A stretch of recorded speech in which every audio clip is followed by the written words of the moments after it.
Hi everyone, George Farmer here and welcome to our second Tropica Live. I'm your host, George Farmer, content creator for Tropica Aquarium Plants, and I'm so excited to be here to showcase this beautiful aquarium. We're going to aquascape Brazilian style aquascape for you with the help from Sarah Casper. She'll join me very shortly. Before we start, I just want to use this opportunity to thank you guys for watching. Please use the live chat as an engagement tool. We have our colleague Jonas on hand. He's our plant expert, so please ask him any questions you like. Also use it as an opportunity to talk to me directly. We have other colleagues here that can help communicate with me and Sarah, so please do use the live chat as much as you like. And also please do share this stream if you can, and let's get as many people watching as possible. That would be much appreciated. Before we get started fully, I want to give a shout out to our sponsors, Oase in particular, this beautiful ScaperLine 90 system, which we'll discuss more in detail with an in-depth video, and also to Unimati for supplying some beautiful hardscape materials. Very grateful for your support on this TropicaLive.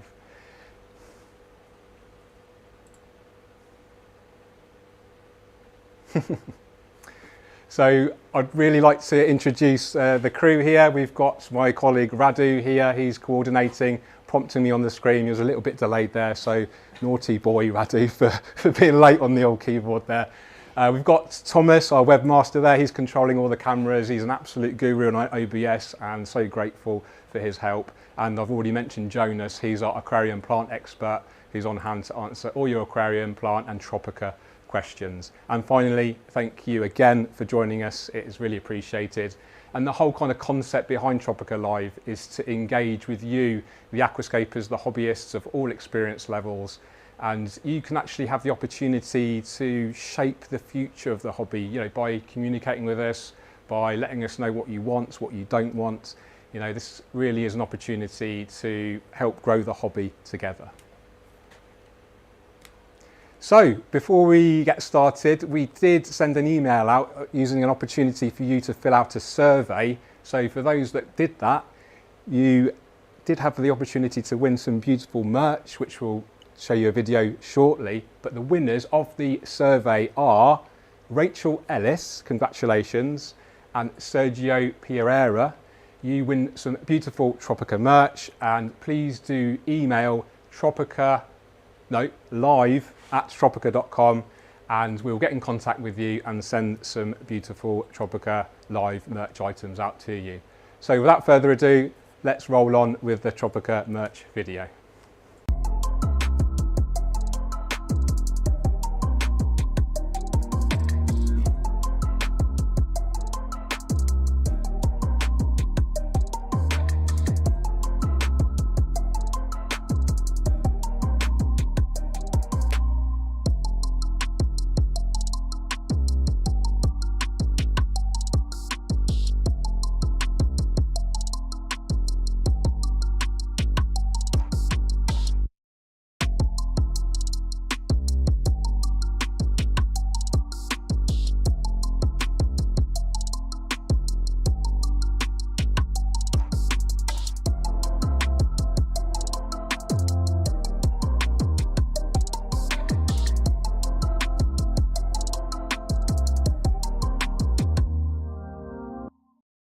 So I'm really pleased to introduce our guest for Tropica Live this evening, Sarah Casper. Hi Sarah. Hi. How are you doing? Very good, thank you. Good.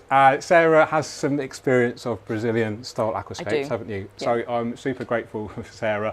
We have used Sarah before on a couple of videos on our YouTube channel. Yes, 2 I think. It was the Christmas edition and the 5 reasons why we should keep live aquarium plants. Yes. So thank you so much for your help, and it's really appreciated that you're here today. You've helped us out tremendously already. I have to say, Sarah is the most attention to detail on plant prep that I've ever seen. And I'm just like getting the things and picking them apart, and you're like, it's so great. And you'll see the quality of the plants obviously later, and we'll talk more about those plants later on. But thank you so much for being with us. It's really appreciated. And please do use the live chat if you want to ask Sarah any questions, as well as me or obviously Jonas. So let's go on to our first live Tropica Live giveaway. And the question is, so make sure you get fingers at the ready, what is the aquascaping style of the first TropicaLive workshop a month ago? So for those that tuned in, it should be fairly obvious. Write your answers in and we'll pick a winner at the end. Next slide, Radu. Okay, so let's have a little bit of a brief talk about the Brazilian style. We do have a separate video on it, but let's just have a little chat maybe between me and you. How would you describe it, very briefly? Very briefly, I would say it's hardscape heavy with rock. Yeah, and maybe a pathway, you can see that. And it's all about creating a sense of depth. It is.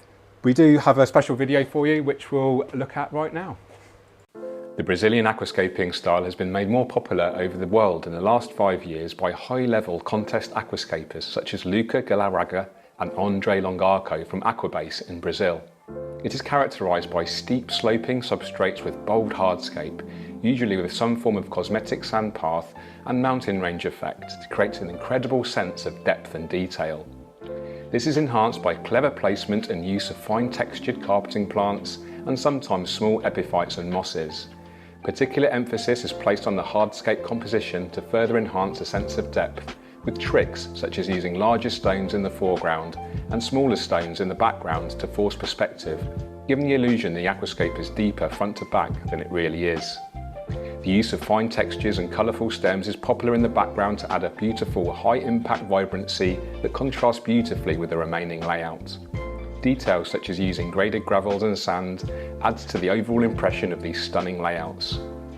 The Brazilian style is more appropriate for skilled aquascapers with plenty of experience of trimming techniques and maintenance, but the basic principles can be applied to all levels of hobbyists. Special thank you to Juan Puxades, Luca Galarraga and Green Aqua and Florian Brendel for allowing us to use their stunning photos to show you all some wonderful examples of this Brazilian style. Now back to the studio. So here we have our aquarium system, an absolutely beautiful system, kindly donated by Oase. This is the ScaperLine 90. Many people will be aware of its dimensions. It's 90 by 45 by 45, classic size, 180 litres, 48 US gallons or so. Yeah. And this is, what thickness of glass is this? 8 mil? Yeah, it is. Yeah, 8 mil. Low iron glass? Yes. And what do you think about this, Sarah? This little... The 45-degree mitered corners. I like this. They're really nice, aren't they? It's really nice. It's just a lovely system, and it's really designed to showcase the aquascape. You know, Brazilian style aquascapes really deserve to be shown off to their maximum kind of potential, and this system was going to absolutely do that. So let's roll into a lovely video describing this system in more detail. The Oase ScaperLine 90 we're using today is designed for the modern living space and aquascaping enthusiast.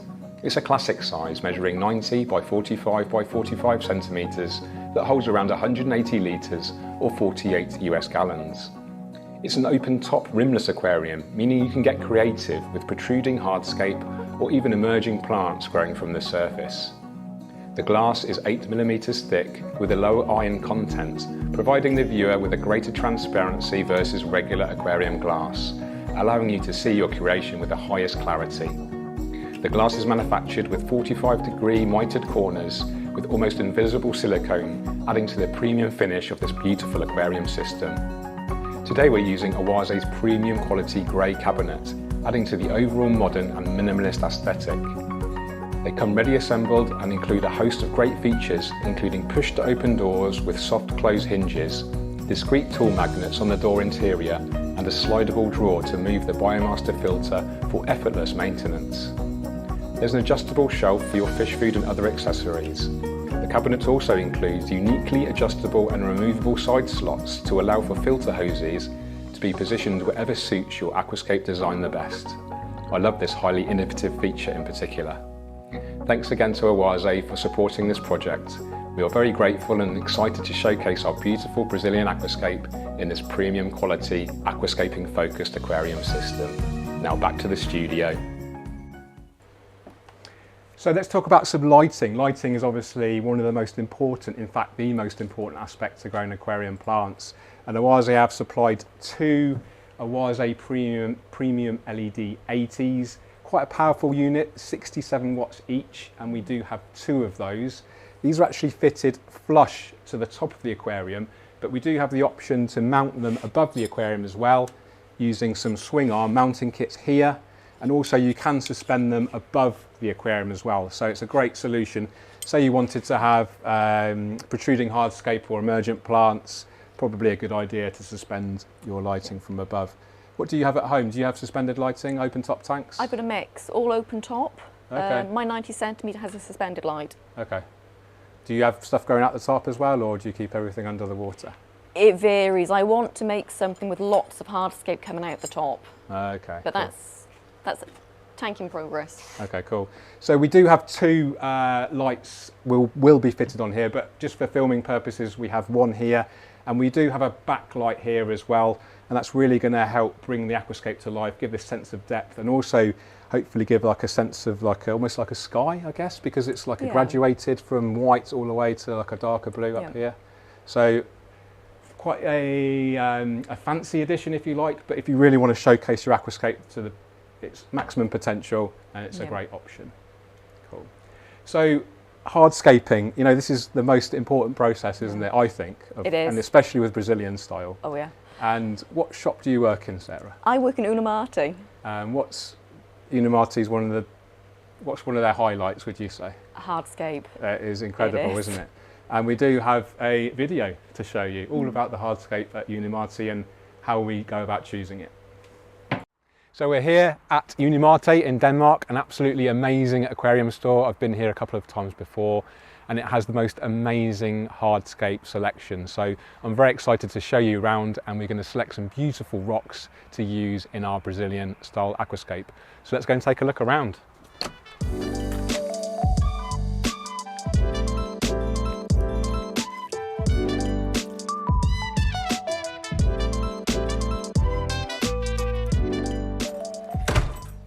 So as you can see, an absolutely amazing aquarium store, and I'm so excited to pick some beautiful stones. Let's go to the back room where we're going to meet our assistant Sarah and select some of the most amazing rocks that you've ever seen.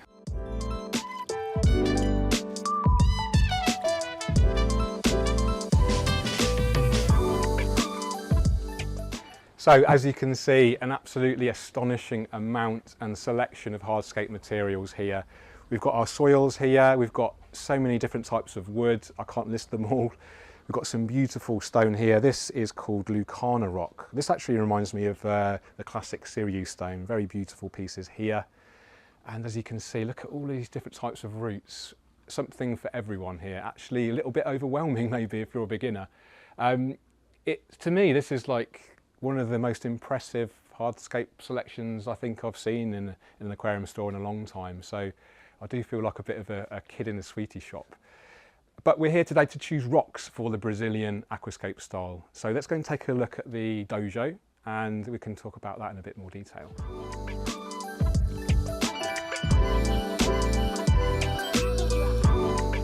So here we've got the Aquascaping dojo. This is basically a sand pit where we play around with our hardscape materials to make sure we've got the right type of hardscape, but also the right size pieces, and we can compose them and just practice this layout dry. We're not making a mess with any water or anything.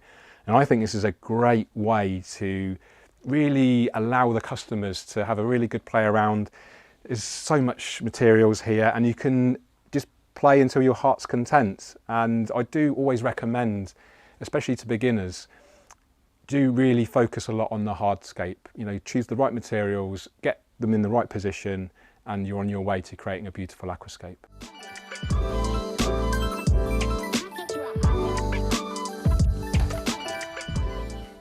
So here we are in the second hardscape area, also dry goods area for empty aquariums, etc.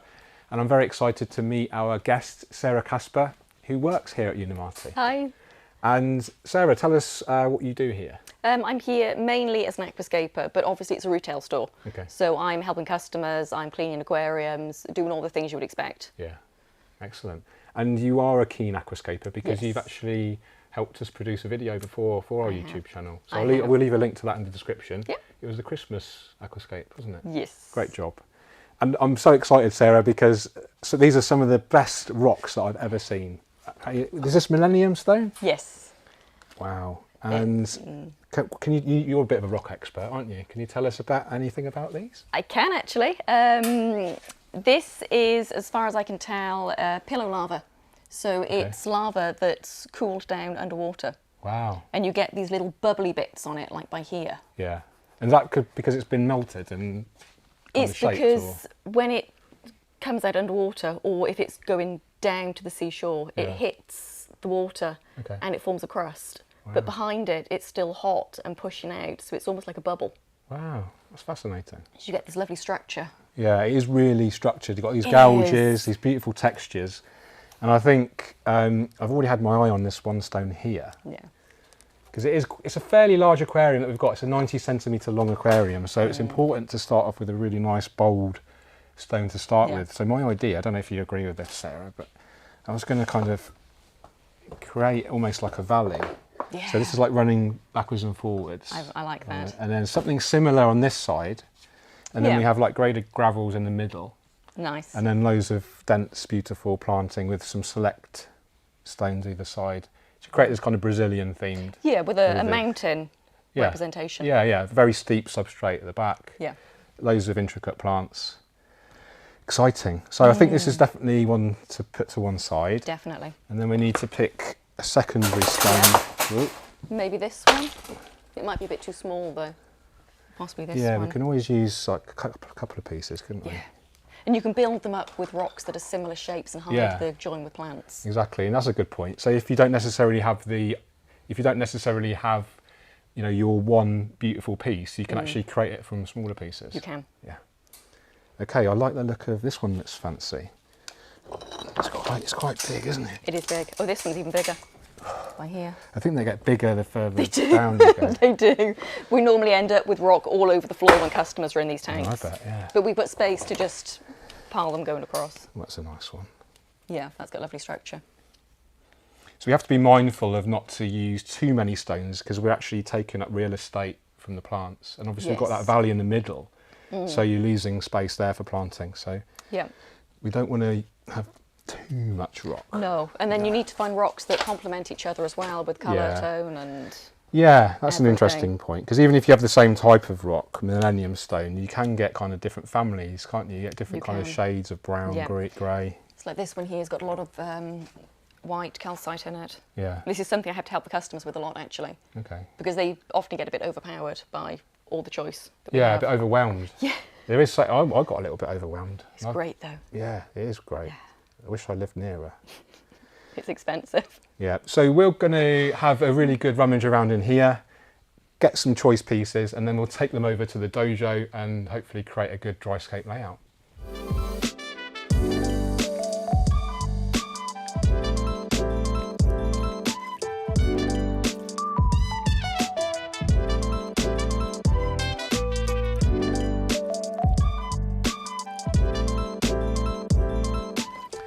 So we're reconsidering the whole kind of layout idea, and Sarah and I have discussed the idea of having a mountain kind of effect in the background, and we think this kind of suits that. But you were saying it depends on if it's a weathered mountain, because this looks like a weathered mountain. It does. Because it's quite curved, right? Yeah, it does. I'm a bit of a rock geek, so apologies. But this one here, I always tell the customers, think of the story you're trying to tell. So we have a weathered mountain, so it's rounded, so we need to find other peaks that are also rounded to match it. But lower down, we could have more jagged ones, because with weathering, bits of rock could have fallen off, which could also be on the bottom as part of the rubble. Okay, gotcha. So we're using lessons from nature here, aren't we, for this aquascape? Even though it's quite a fantastical aquascape in terms of creating an underwater landscape, we could still use those lessons that you'd find in landscapes in the aquascape. Which is what we tend to do anyway, we have streams underwater. Yeah, great. I'm excited.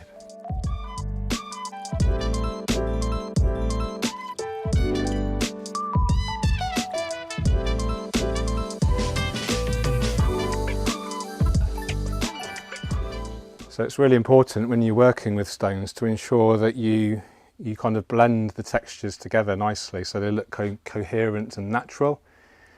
You wouldn't, for instance, the obvious kind of mistake would be to mix types of stone. So if you had dragonstone mixed with Millennium Stone, the colours and the textures, they're just completely different, so it would look unnatural.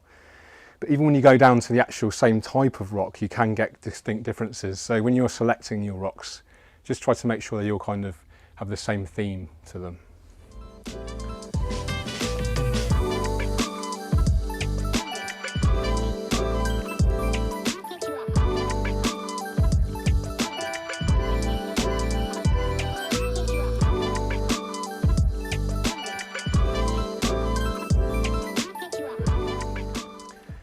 Okay, so Sarah and I have come up with a basic hardscape layout. We've used kind of bulking out stones here to give us extra height to simulate the substrate that we're going to use. Actually, later on, we will be using some sponge, but we'll talk about that later. So it's now really important to remember where all the stones that we're using and where they're positioned. So good old mobile phone, you can take as many pictures as you like. I like to do plan view, and then a front shot, and then just a few from the sides, and then that gives you your reference for when you do the thing for real in your home aquarium. So that whole process, how long does that take us? About an hour? Hour and a half? I'd say about an hour. And we're both quite experienced, yes. So I would recommend for a beginner, take days, even weeks. Yeah. You know, just practice your hardscape layout, do what you think looks good, sit with it for a while, see how it makes you feel, come back to it an hour or so later or another day or so later, make little tweaks, and you keep repeating that process until you've come up with your final layout that you don't think you can improve upon. Yeah, it's important to get it right in the beginning. It is, and stores like this with aquascaping dojos and such a great hardscape selection just makes you know, your job as an aquascaper really good. Yeah.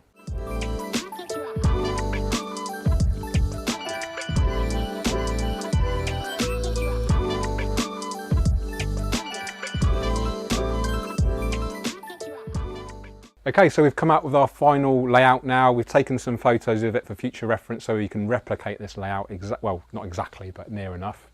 Now it's time to take our rocks to the car so we can take them to Tropica. Back to the studio.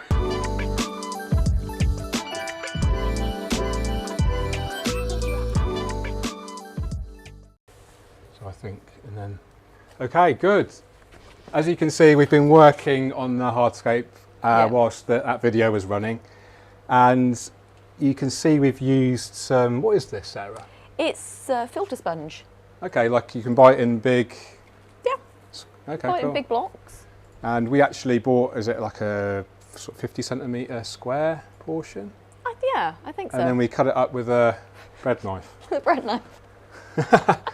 So you can literally saw it to kind of the shapes that you want, and that kind of protects the glass, but it also gives you the height that we need. So rather than relying on loads and loads of soil or substrate products, we can use the filter media, which is obviously completely aquarium safe. And what other benefits does it have?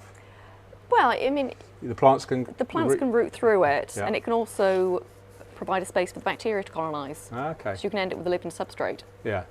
And it's just really easy to use, as we just did that in a few minutes, didn't we? The hardscape layout here is slightly different to what we originally planned. Yeah. And that's okay, because every time you do a new iteration of a hardscape, you know, you should hopefully be improving it every time. Yeah. And that's a lesson, you know, I always encourage folk to spend a lot of time on their hardscape. Yeah. If you're a beginner especially, just, you know, take your time, enjoy the process. It's supposed to be a joyful process, isn't it? You know, some folk will take weeks, months, you know, creating this hardscape layout. So we've got our two main pieces in here. What type of rock is this, Sarah? It's Millennium Stone. Okay, and can you tell us anything about that? It's a stone with a lot of structure. Okay. So it's great for Brazilian style because we've got all these lovely peaks and these gouges cut out of it. Yeah. And a bit of calcite, which adds a bit of colour variation. What's calcite?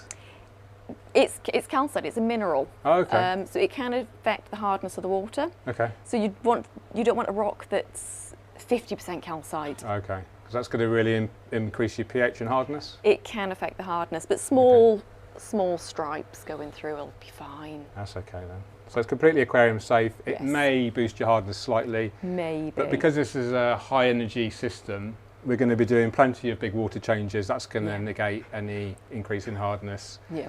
And also we're using soil later, which We we'll are. talk about. That's going to reduce the hardness and pH as well. So absolutely perfect. I adore this actually. This is one of my favourite stones. These pieces in particular are just absolutely amazing. Yeah. And you can see how we've used the strata. We're going to use some more pieces later, and we'll show you how we do that, of course. But we've got this huge piece here. I think how much did this weigh, this piece? Do you remember? Was it about 20 kilos? I think so. It was. 18? Yeah. And then we've got this piece here, and this is going to signify the kind of main mountain, isn't it? And we're going to add some more pieces later. Another interesting fact, I don't know if you can see the GoPro angle right now, but we do have some really clever divots here, which we're actually going to intend planting into. So we'll pour some Tropica aquarium soil powder type in there, and then we can plant some really cool plants in there. It's going to be great. I've never actually done that before, so I'm super excited about that. So should we add some more stones? Yeah. Cool. Okay. Do you want to get the old? Let's cheat a bit. We've got a planting plan here. I always use planting plans. And so we took some photos in the store, but we also practiced this layout yesterday. Yeah. And so we do have, I don't know if you guys can see that. We do have a photo of what we did yesterday. So we can orientate the stones as we did yesterday. Yep. So should we do this one next? Yep. And you want the peak kind of there, kind of coming down here. So we may need a bit of sponge here. Yep. Going down there. So this way, that's it. This way? Yeah. We'll check that. Yep. I've got the rock. You got it? Yeah, that's perfect. Yep. Just hold it there because it's going to try to topple It forward. will. So this is where you can use your sponge to support, hopefully. Go a bit there. There's definitely going to topple, It's isn't definitely it? going to topple. So let's pop that under there. Let's get that one out of the way. Is that okay? We might need to trim this one though because of the sand at the front. That's right, yeah. Okay. Okay, we have a question. Is this the same as elephant skin stone? I don't know. It is very, very similar. In my experience, the elephant skin stone's slightly more brown. But it does have a very similar texture. Maybe a bit finer and a bit more rounded, but it's probably the same family, I would suggest. Okay, so we've got a bit of an issue here. The sponge here is too tall. We're going to go for a very, very thin layer of cosmetic sand all the way along the front of the tank. So this is going to, obviously hinder that. So wielding a lovely IKEA bread knife. This is not supported by IKEA, this video. So if we take that out, Sarah, if you're okay with that. I've got it. And then let's take those out again. And I think if we, health and safety, of course, at all times.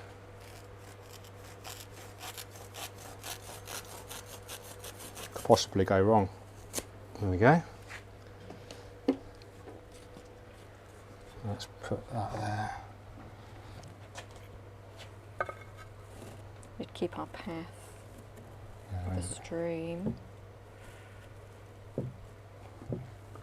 Do we need to put one under here maybe? Maybe, yeah. Maybe. Do we need to bring up this side? So I think if you grab that block there for us. Big one? Yeah. No, the little one. Little and then if you remove, can you remove that wedge? From Yeah. Yep. Thank you. And then pop that one in there.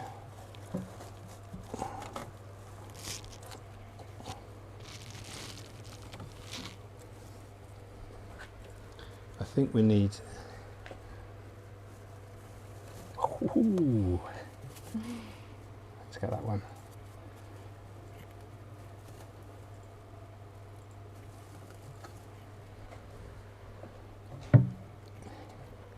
We can cover this. We've got a question for you, I think. Oh. Do we have a question for Sarah? How many aquariums do you have at home? Oh, 10 in total, but only 8 have water in at the moment. So I've got 2 that are in the process of... 10? 10. Wow, how do you have time for that? Some of them are very, very small. Oh, okay. And some of them are used just as plant storage. Ah, okay. So it's only 5 that escaped, and 2 of those are empty. Cool. So it's not that bad. And are they high energy, low energy, a mixture? It's a mix. Shrimp tanks, we normally have those low energy because it's we don't need the shrimp secure ones. now? It's secure. Okay, don't knock the tank too much. I think that's okay, Sarah, what do you think? Yeah, that looks nice. It's a bit different to what we had yesterday, but I quite like, because we've got, this is interesting, so when you're composing your rocks, you can use the kind of natural lines, we call that the strata, and you can use those kind of to blend and harmonise, or you can deliberately have them opposed to each other. You can. And you can create tension. So we do have perfect tension there with the natural lines of the mountain coming up like this, and then we have a perfect right angle, the strata going along here, and then this one coming down here. So at the moment, it's looking pretty sweet. Are you happy with that? I am. Yeah? Good. Shall we move on to the next stone? Yes. More sponge needed. More sponge. Some here. Yep. So let's have a look at the diagram again.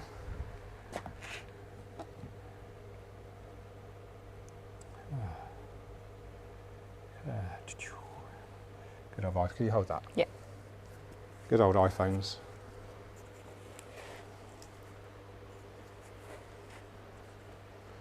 There we go. Okay, so we've got this big one here. It's kind of, can you see that main gouge there? Yep. That is kind of running in line with here. Yep. Do I need to rotate this? I think, yes. That way?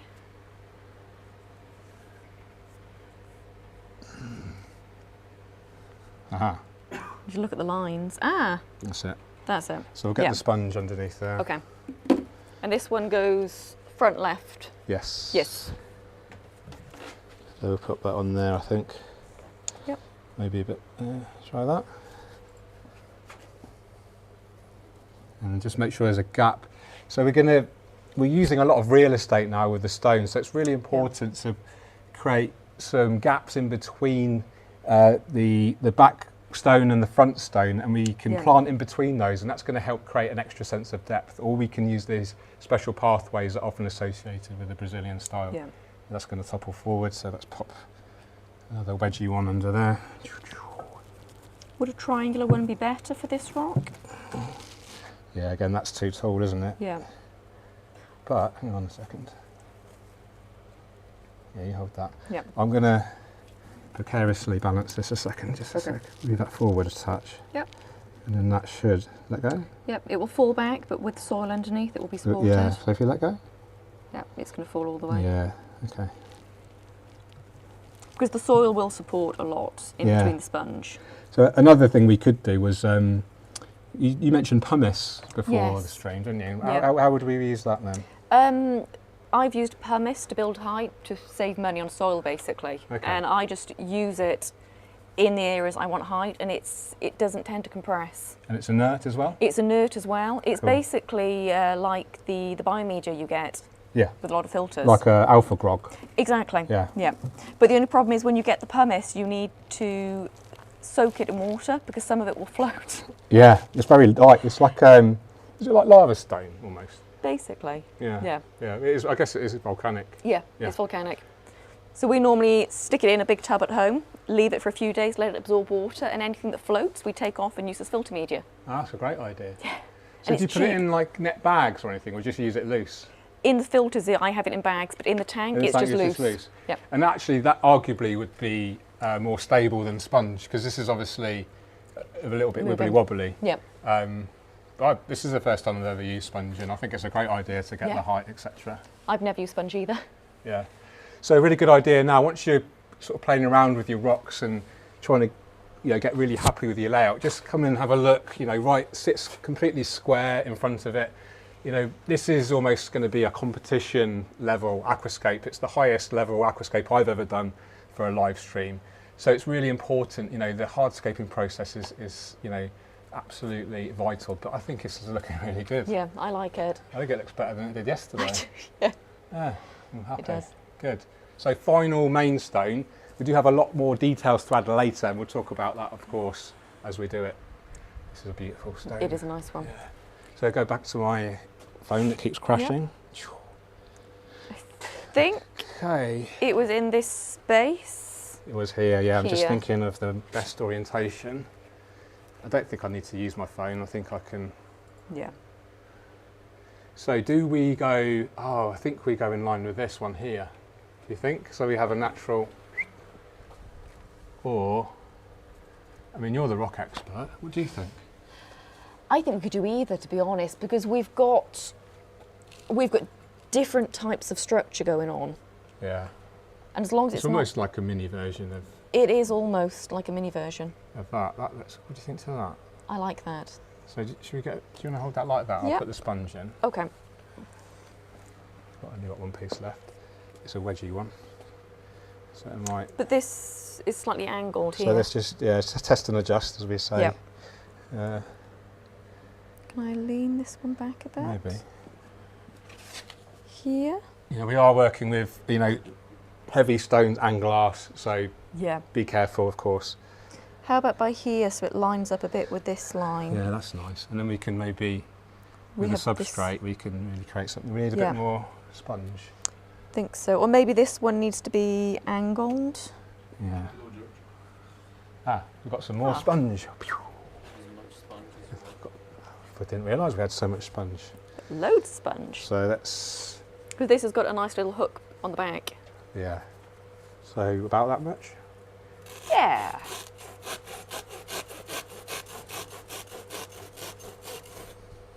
Top tip bread knife. That was your idea, wasn't it? Yeah, it was.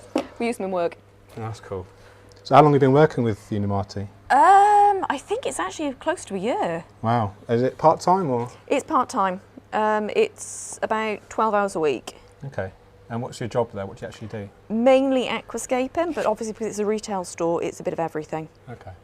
You did a beautiful dryscape I saw, which was going to be Blackwater. Blackwater, yeah. Yeah. I kept trying to nag the owner to say you need to fill it up because he actually hasn't got any water in it right now. No, he doesn't. I'm working on him as well. Yeah. So if you're watching, Oase, let Sarah fill up her Blackwater tank. That would be so nice to flood that one. I think if you hold, can you just hold that? I'm going to do another little. Okay. I guess you could put one directly behind this. It, yeah, that's what I'm thinking. In fact, maybe we can just wedge that in. Can you tilt it forward a touch? Forward, yeah. You can press it down. That, I think, will work for now. It will, and then when we've got the soil... We can turn it upright. Yeah, so we'll fill it up with soil and then... Yeah.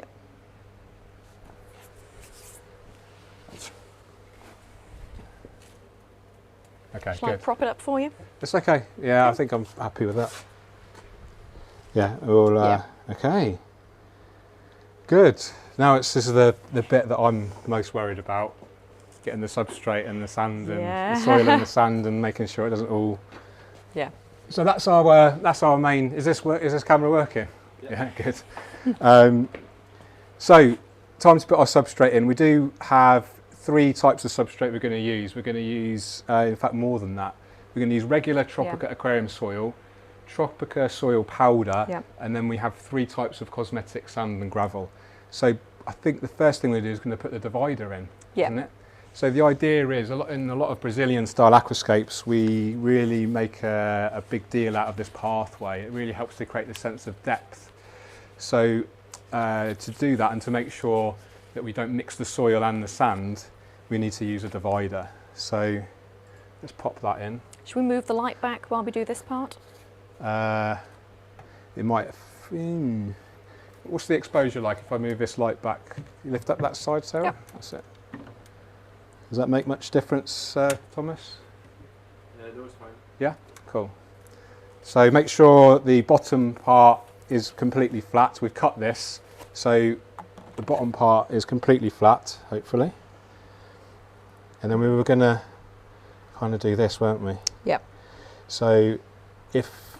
Because it's just the front section. The very front section. We want a tiny thin layer of cosmetic sand. And then we want a little is it going to go like that, isn't it? Yeah. So we're going to have, and then the pathway like this. Yep. But we can always have the top of the pool on top of a layer of soil, Okay. because you won't see it from the very front. That's true. Yeah. Okay, so should we Yep. do that? And then if I hold it, are you going to pour? Yep, I can pour. Using your fancy bonsai Bonsai scoops. scoops. Are you into bonsai, or do you just get them for aquascaping purposes? I would like to be into bonsai, but I'm not actually. Okay. But I would like outdoor bonsai. Ah, okay.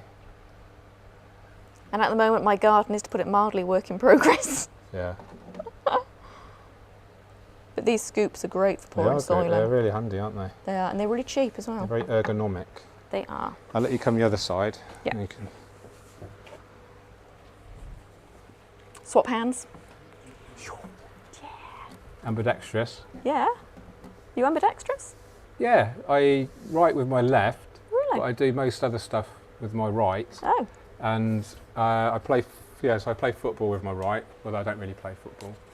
But I can use tweezers and scissors with both equally well, Yep. which is very handy for aquascaping. It is. Yeah. I think that's enough, Sarah, because we don't Yeah. want too much. Do you need a bit more at the front here, maybe? I think we're okay. Oh yeah, go on then, just a touch. A little bit. We can obviously use the paintbrushes later to tidy up. Exactly. So we'll keep that there, won't we? And then we're going to fill up with the soil. Oh, Yeah. this is a bit. That little bit there, yeah, we quite- might need to cut that. Yeah, we need to kind. Have we got Do we have anything? some Have we got- scissors? I think. Should we put a wedge in instead? Cut some. Because it doesn't matter if the sand falls back, No, that's because true. it will be under the soil. Yeah. It's a good call. Yep. Do you want me to cut some foam? Yeah, I think. Yeah. I think Radu's getting some scissors for us. Oh, Thank you, mate. this So is if you quite hold the hard to stone. cut. Not with these heavy-duty shears. This is like arts and crafts. It is. Yeah, well, it is kind of, isn't it? It's what aquascaping is, in essence. It is. It's definitely an art form. It is. How long have you been into aquascaping? When did you buy your first full-on? When did you decide that you wanted to set up a proper aquascape? It was 8 or 9 years ago, because I Oh, had an wow. aquarium as a child, the typical really, really bad bowl with a goldfish in. Yeah. And I wanted to get back into aquariums as an adult. Yeah. And then me and my husband decided that we were going to have an aquarium. Mm-hmm. And he insisted we have live plants, which I was completely okay with. I Yeah. had never used before. And then we started watching YouTube videos Okay.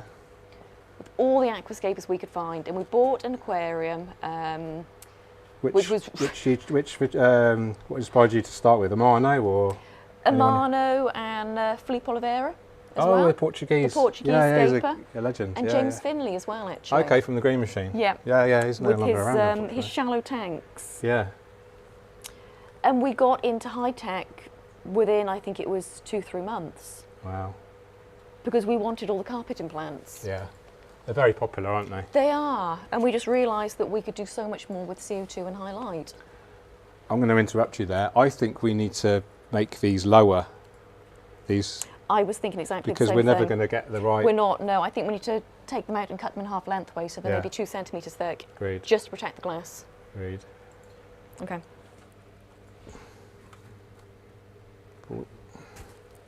In fact, this one might squash down enough Yeah. with this one. Shall I cut this one? 2 centimetres? No, I think you're okay. I think this is going to squash down. Okay. If you come up and just Yep. support. We need one a bit bigger maybe though? Or a small section? I'll tell you what, a small supporting stone would be better. Yeah. From the corner over there. Do you want a flat one or an angled one? Whichever, I'll make it fit. I'll try and get the less interesting ones. Yeah. Pick a stone. That one, that's horrible. We'll use Yeah, that one. it is. It's basically to. That's quite nice on that side. It is actually, but we've got Yeah, loads to we've choose got from. loads. Yeah.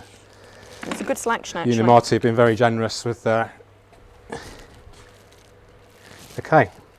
Do you want to do something about this rock as Yeah, well? absolutely, yeah.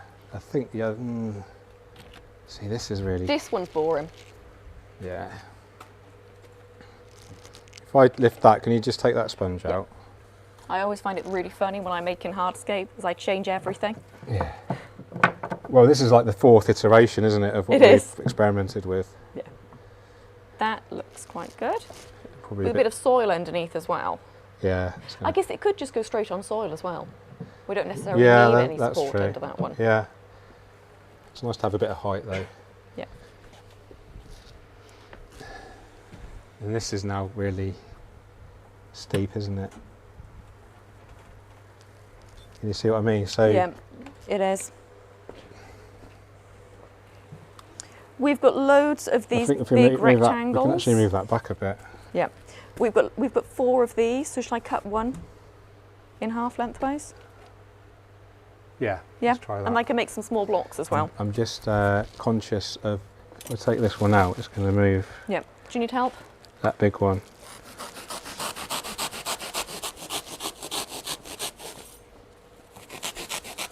Are we on there? Okay. Okay, this is a good opportunity to go into our second giveaway, so make sure you've got your fingers at the ready.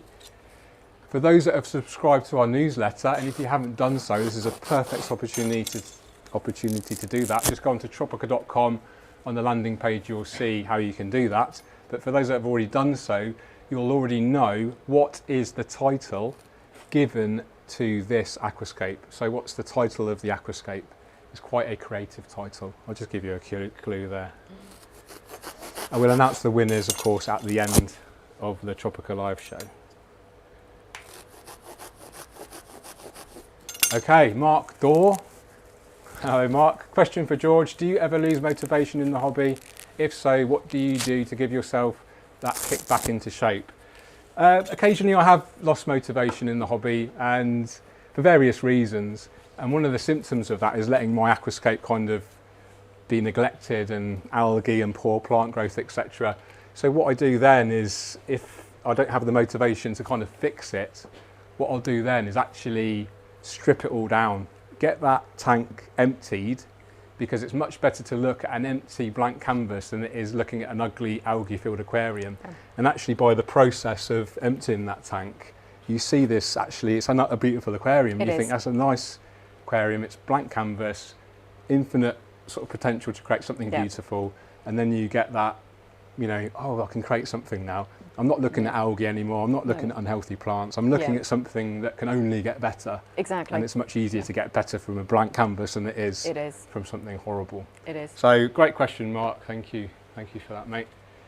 Another question, you can read this one out, Sarah. Yeah, George and Sarah, what do you both think is the best size for a starting tank?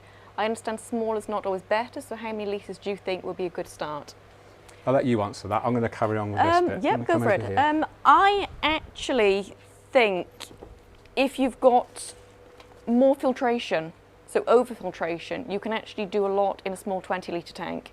But I think you also need to think about the shape of the tank. If you've got a small tank, then the nitrogen cycle can easily go completely out of control, and worst case scenario, you kill all the fish. So I would say for me, a 60 centimetre, 60-litre aquarium. What's that in gallons? 15. 15? 15 US gallons or so. Yep. Yeah.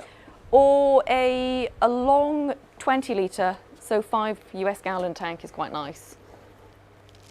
Good answer. What do you think? I love the classic kind of 2-foot aquarium, 60 centimetre. Yeah. Yeah, about 15 gallon, 10 gallon minimum. And it's a good kind of price point, and there's a lot of options out there for that size as well. So, yeah. What about filtration for them? Do you have a preference? Or external canisters. Yeah, that's how I feel as well. Oase Biomaster, of course. Of course. Yeah. Does that work? I think I've got an idea. So rather than kind of cutting this and making, we can actually plant. Because we can have the soil coming up, and then we can plant. It's going to hide that anyway. And same with all the other bits. So, if needed, I've made these ones as well. Okay. I'm not sure if we want to drop the height of that one, because it is. I'm just worried that if we take this out, it's everything is going to disturb. Yeah. And Yeah. I'm reluctant to do Yeah. that. I think That makes sense. Yeah, I think the less risky option Yeah. is just a plant to Okay. hide that. Okay. We can put something nice and tall in that little corner. Yeah, exactly. Yeah, it's like One of the accent plants. we've got the gratiola. Yes. Yeah. And then we've got the rotala green as well. Problem solved. We'll use that. Use plants to hide things. Exactly. Top tips from Sarah. Good. I think it's time for the soil, isn't it? Yeah. Okay. Tropica aquarium soil. Yeah. How many times have I given this speech about how great it is? I like it too, actually. It's my favourite soil. Have you used it many times? I have used it many times. I've used it in, I think this is my 137th scape now I've used this in. Wow. I just made that number up, but it sounds pretty impressive. It does sound good. Yeah, I've used this in many Aquascape. Proven performer. For those that don't know, it's a complete substrate system, so it contains lots of nutrients for the plant roots. It helps to buffer the water, reduce the pH slightly. Doesn't need rinsing. In fact, you shouldn't rinse it. You can just add it in one go. Doesn't need a base layer. Doesn't need any extra nutrients. Put it in. Although you can use Tropica nutrition capsules if you wanted to add extra nutrients later on. Yeah. But yeah, lovely product. Big fan, and yeah, can't go wrong. No. You can probably move that light forward now. Yep. Yeah. And do we just kind of pour in gently, or we're going to use your fancy bonsai scoop? It's up to you. It might. Do you want? Probably is this, pour the first bag in. Yeah. rough Is and this ready, can't we? normal soil? This is the normal. So this is going at the back. Yeah. And maybe a bit down the sides. Yeah. You've Shall I grown. guide? I've grown. I'm taller now.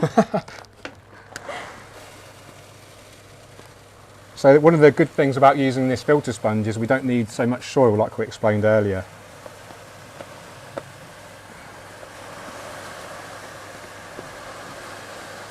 Just give me a shout if it's going too quickly. Stop. I'll go It's start going doing quite some of the other far down side. there. Might use my fancy bonsai scoops Yeah, or a paintbrush. paintbrush is good. Small one or big one? Small one, I think, There you go. just so I can get behind the rock. So I'll let you do that before I pour any more. There's a bit Yeah. more I can do here.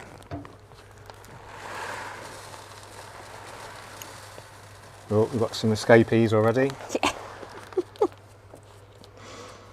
It's normally the shrimp that do this. It is.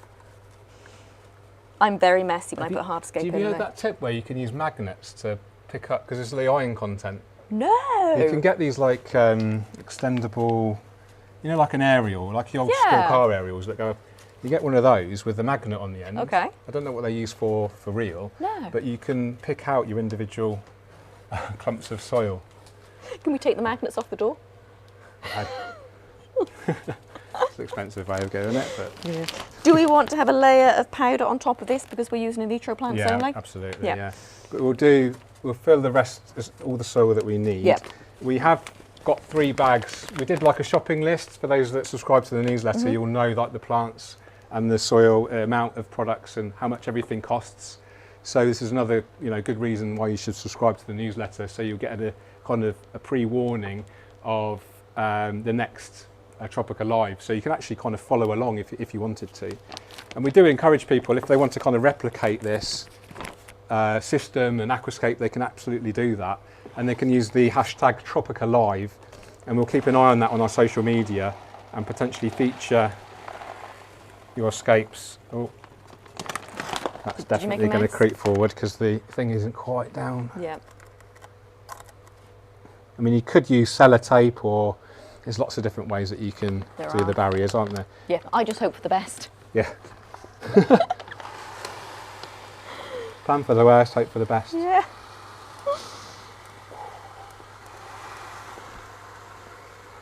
How are we doing? Is that okay? Yeah, I've stopped that one there. There's a little tunnel back there. This is coming along quite well. Yeah, I'm happy so Yeah. far. I was worried that we wouldn't have a lot of soil to plant into, but there seems to be quite a lot. There's a lot. Quite But a we lot. can put accent rocks in there.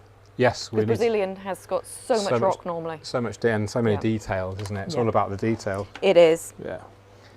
Hopefully you saw the slideshow earlier of the Brazilian style aquascapes, and I want to thank actually now, in particular, Juan Pujadas and Luca Galarraga for their assistance, because I'm so inexperienced with Brazilian style aquascaping. It was a real honour to chat to these guys who, in my opinion, are some of the best aquascapers in the world. So if you're watching, thank you so much. I really appreciate it. Yeah. Also, a shout out to the other contributors, Green Aqua and Florian as well, who kindly... Chop powder here. Yeah. Just do a little bit. We'll do powder around the front, do you reckon? I think so, because the grain size, it will get mixed in with the sand a bit anyway. Yeah. What are we going to do with this here? Should we use the scissors? Yeah. Do you want to start doing that and I'll carry on? I'm just wondering if we should switch over to powder soil. Yeah, let's do that. So let's have a little bit of chat about the powder. This is exactly the same product as what we've just used, it's just a smaller grain size. Very useful for delicately rooted plants, especially the ones who grow. We are only going to be using 1-2 grow today. So the top layer of the soil will be all powder, which makes it, like I said, much easier to plant into. Also very useful for nano aquascaping. It helps to maintain this sense of scale. So if you imagine a really small kind of pico tank, and you had, you know, maybe it's only sort of 10 or 20 centimetres long, and you use the normal type, it's going to really make it look small. But if you use the powder type, you're going to get this much enhanced sense of scale. So consider using the powder type if you've got a very small aquarium or you want to plant into with very delicately rooted plants. So let's open that up now. Can you just give me a trim on there? Yep, how does that look? Oh, that's much better. Yep. Yeah. How John's done, yep. There you go. All the way across? Yeah, go on. Perfect. Oh. I Do think we use the bonsai scoop. Yeah. Yeah. I'll let you do Which that. size do you want? Go medium. Okay. Should I trim this piece of sponge as well? Yeah. And this one here? I'll trim all the excess. All the excess, definitely. Yeah. Just pop that down there.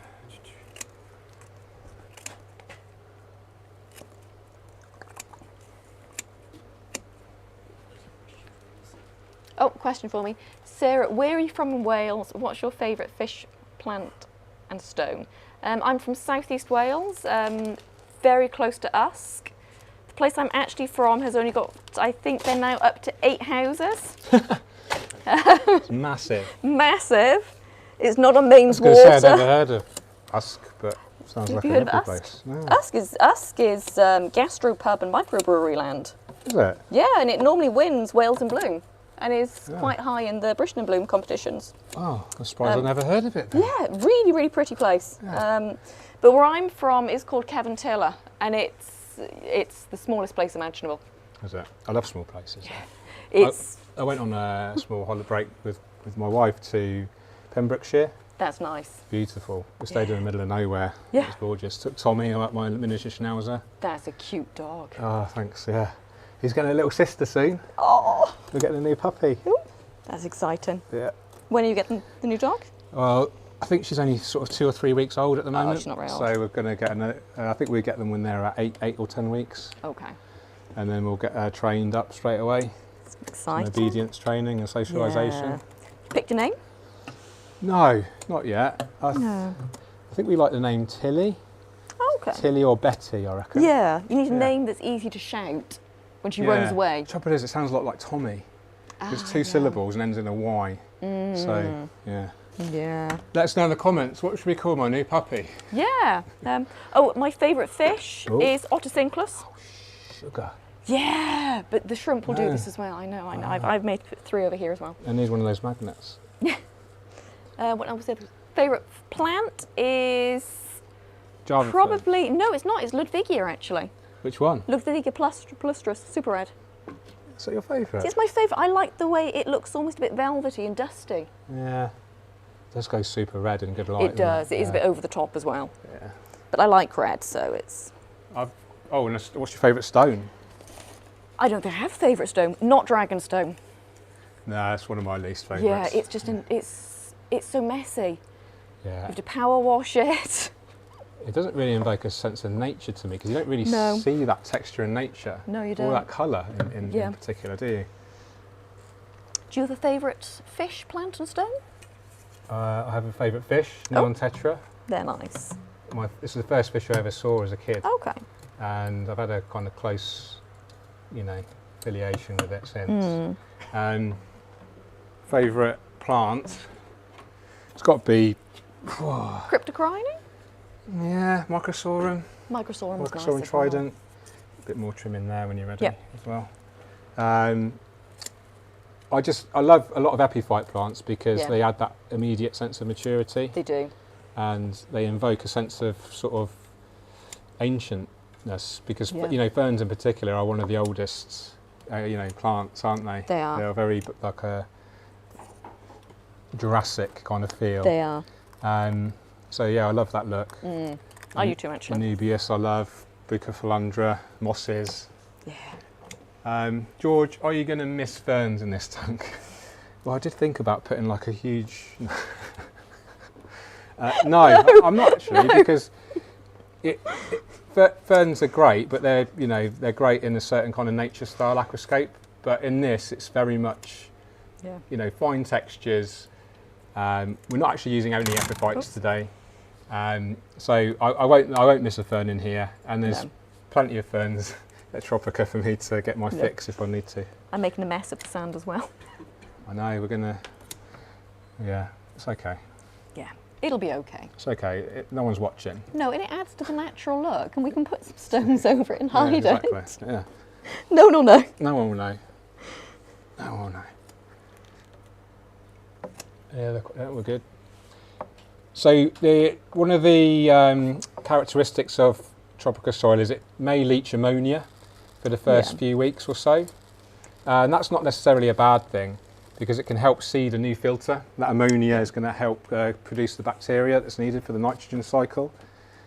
A bit more there maybe. A bit more, yeah. And we're going to... It's going to get messy at the front. It is, isn't it? Have you seen much ammonia leach from Tropica soil? I'm going to have to confess, I don't really test for it that much because I usually either use a mature filter or apply it so heavily with a lot of fast growers, there probably wouldn't be much available ammonia anyway because the plants are going to use it as a nitrogen source. Yeah, How about you? I've tested for it actually. Okay. When I first started out, I actually tested our tanks with different soil brands. Okay. And Tropica soil is the best? I think it's my favourite actually.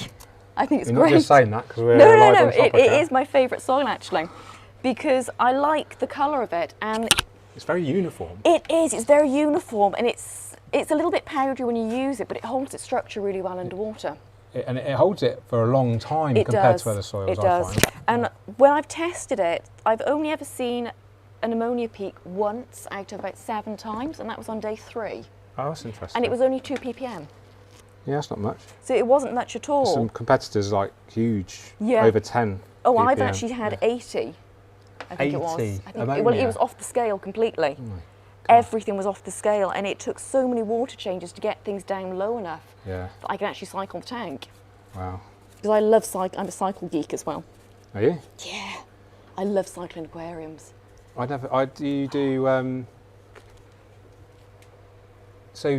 but do you cycle, so when you've got a heavily planted tank, do you kind of rely on that cycling or do you just rely on the plants to do it all for you? I feed it with ammonia and add freshwater bacteria. What ammonia do you use?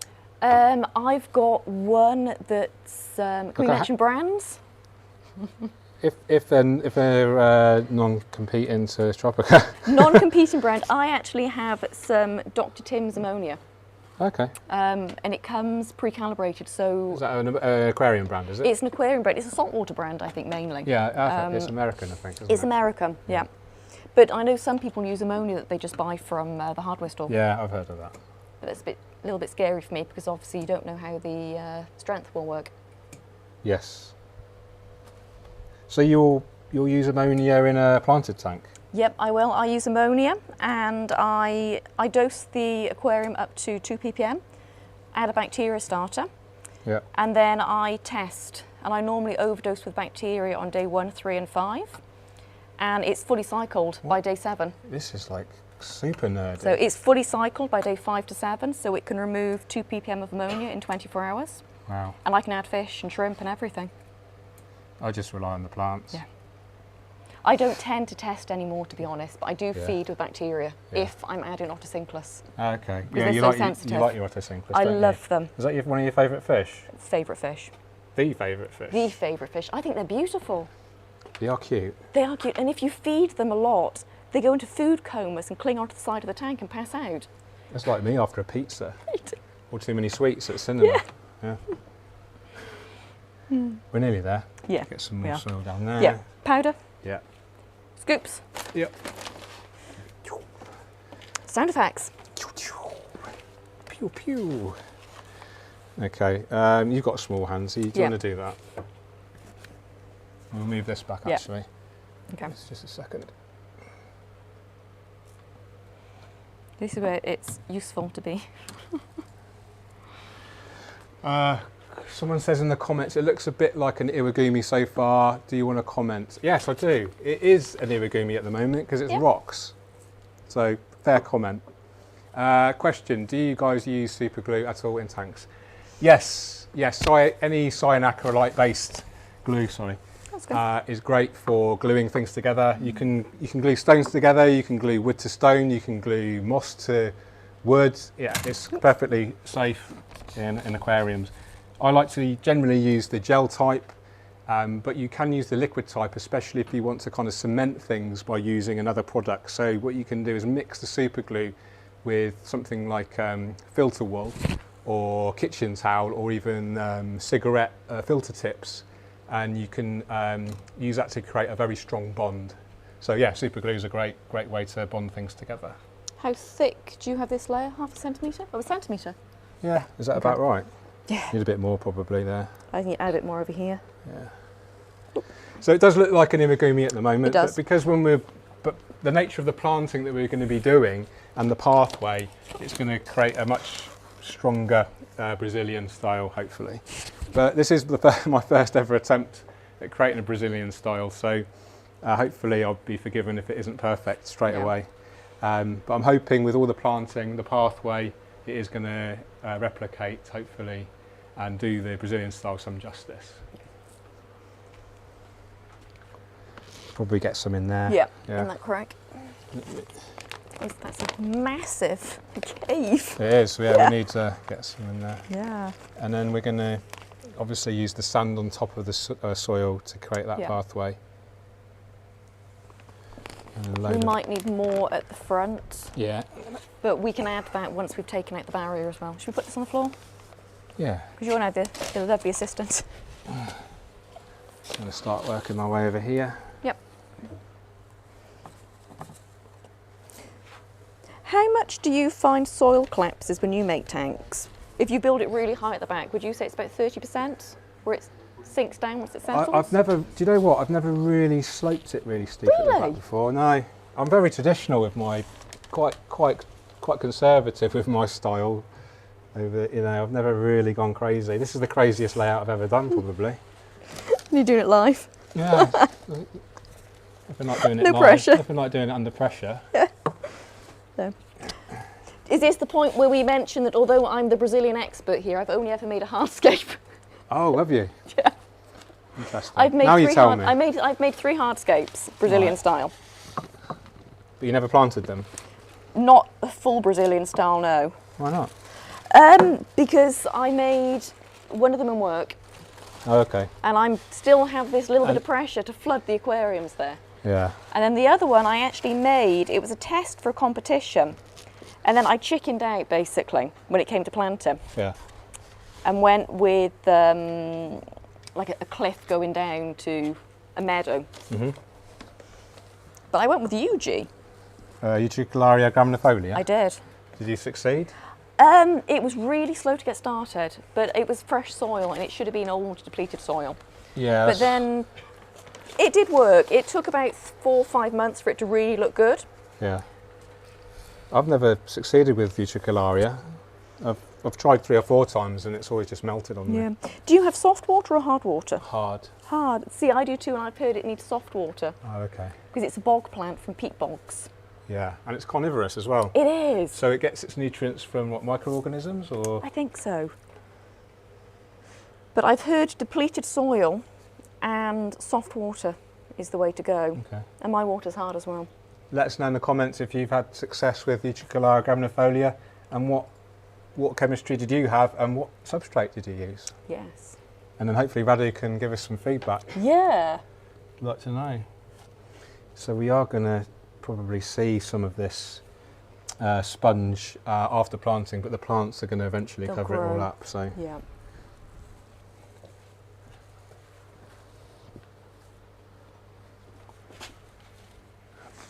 Can you see any obvious holes that are missing Yeah. soil? I think There's something here actually behind this rock. you can kind of push it down. Make sure it's not going to kind of collapse in on itself when you fill. Exactly. What you can also do is plant in between with the really delicate stuff, the carpeting plants, we can plant in between that barrier, can't we? And it's going to help we blend can. it together.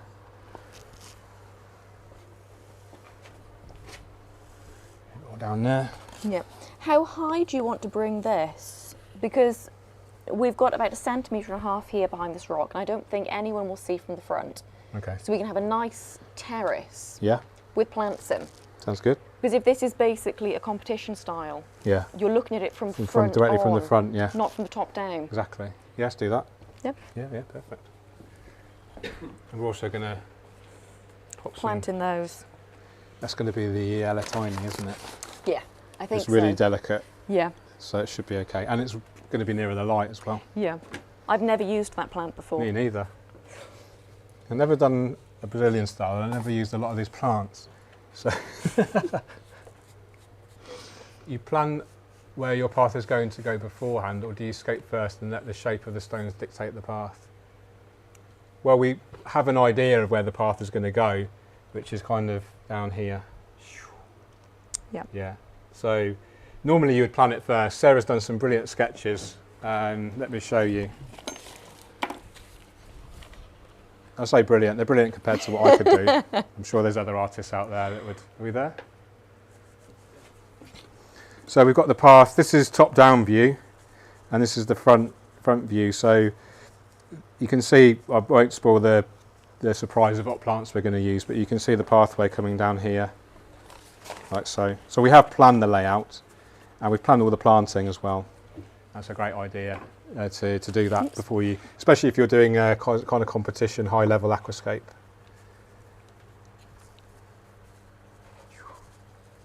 I like this back corner because it's really flat Yeah. and stable, so it's going to be easy to plant in. Yeah, and we're going to be adding more stones for detailing as well, aren't we? Yeah. So we can, we could put a small stone here, for instance, to create another mountain peak. I think that would be a good idea. Yeah, that'll be nice. Should I bring this up higher here? Yeah, as much as you think. So if you're looking Yeah. at it square on like this, I can just about, I can't, yeah, I think that's, Because it will compress down a bit. yeah.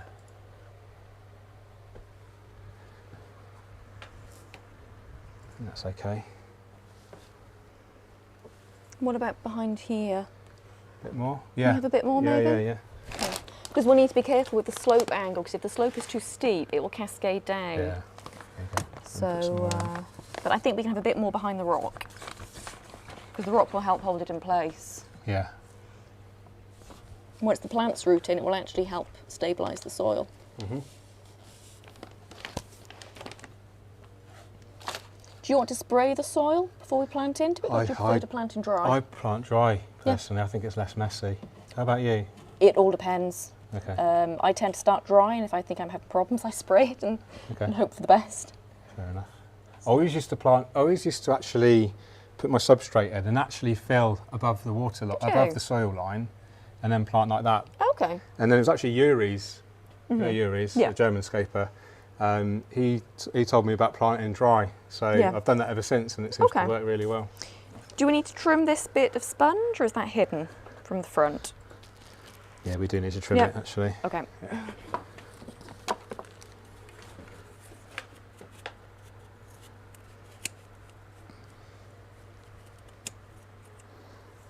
And you've done some work for Tropica before, haven't you? You've actually been in the... I have. Yeah. I was here for, I think, about 8 months maybe on a work placement. Okay. Was that during, when was that? It was during lockdown. Yeah, Corona, actually. because I never Yep. actually saw you here, No. did I? Because I spoke to, I think it was Ralph initially, Yeah. and we agreed that it was all going to happen, and then we had lockdown. Okay. That was a nightmare because we did the tanks for Interzoo. Yeah. There's 11 scapes that we did with the guys from Liquid Nature, Uris, myself, Adri Bauman, Yeah. and we scaped 11 tanks all really beautifully, ready for Interzoo 2020. It was our Tropica's 50th anniversary. Yeah. Set them all up, and then my job was to come over every 2 weeks to maintain them and do updates for YouTube, etc. And then even before we could do the first updates, basically the Corona hit, and it's only, I think this is my second or third visit since. Yeah. Yeah. Crazy times. Crazy times. We got a stressed scaper. The Iwagumi Aquascaper in me is yelling, what is going to happen with the big piece on the top left? Where's the door This one? to stone? Second highest peak. But it's not in Iwagumi. It's Brazilian. Yeah. I appreciate your feedback, but it's not really appropriate for this aquascape. Who's commenting that? Have a look.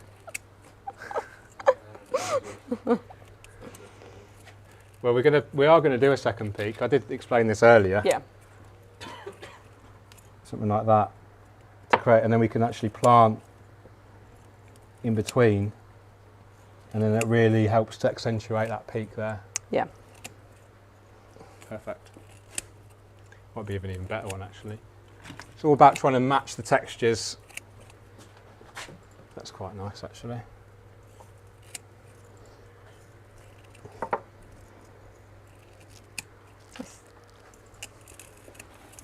Maybe a bit bigger. I think that's the biggest one we've got. Oh no, I did get some huge pieces. Maybe there. It's okay. Actually, if we put a bit more stone, a bit more soil here, and then we can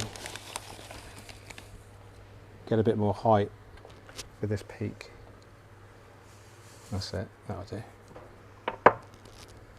Do you want it up against the glass? Well, I guess you can take it out if you need to clean behind it. That's okay. They're too big, mate. Yeah, that's fine. Thank you. So yeah, we've got the second peak there, and then maybe there, and then we plant behind. So we could even plant like gratiola. Keep that would be nice. Tiny there, and then the rotala H-bar. Yeah. To get there, like loads of different layers of depth from front to back. Gratiola is quite structured. Yeah, it's quite vertical, and it's got these quite distinctive needle-like leaves that look a little bit like fir trees. Oh, that sounds nice. I've never used that plant. I've used it rarely, but it's a beautiful plant. I think it's underused. I think it's nice to showcase plants that people don't often see. Yeah. Have we got soil in between the light screen? Oh, we have. Okay. Well, probably can't see that on the video. We can take it off. We can take it off if needed, yeah. No worries. So, can you see the black spots on there? Yeah. That's a deliberate thing that we did to show that you shouldn't spill soil in between the light screen and the glass. I normally pour water in between the two, then have to take the entire thing off and redo it. Yeah, we have to do that. Yeah, but I guess we could always explain to people how you put one on and everything. Yeah, we won't do it today. We'll do that another time. They're fairly easy to... But this is actually your light screen, which we're borrowing, so you can take it home with you after today. Shall I put some soil in the pocket? Yep. So this is a really cool thing. We can actually fill up these little pockets in the stones with soil and plant into them. That's the great thing about soil. It's very easy to use in different places. And because it's so rich in nutrients, it's going to really help those plants grow. And because it's nearer the light as well, the plant that we're going to use in there is very light demanding. We're using a lot of advanced category plants in here, which we'll talk about later. Yeah, definitely in there. Yeah, lovely. Do you want me to take it forward to here? Yeah, why not? Yeah.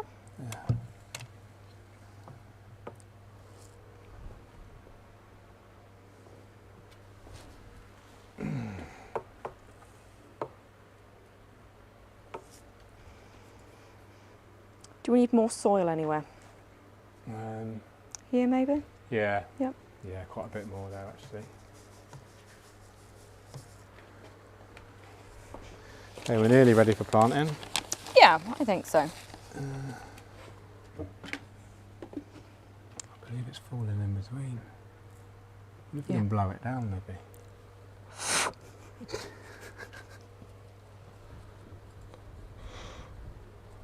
Try and get some of these.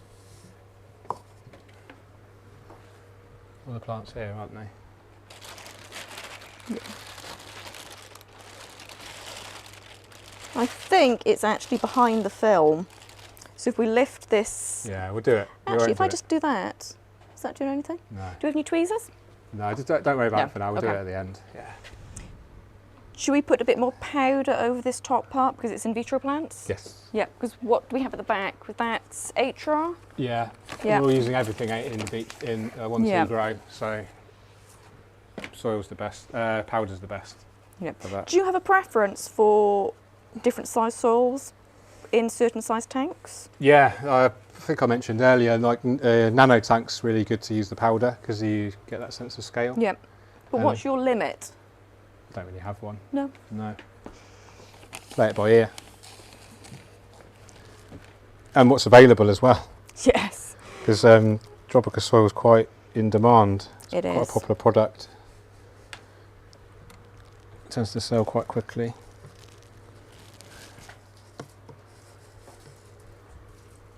George and Sarah, how are you both feeling?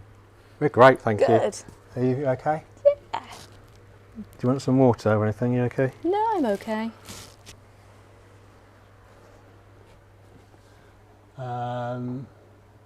Just trying to think. Should we do the pathway, or do we do the accent stones? Yeah, possibly. Accent stones or Yep. pathway? What do you think?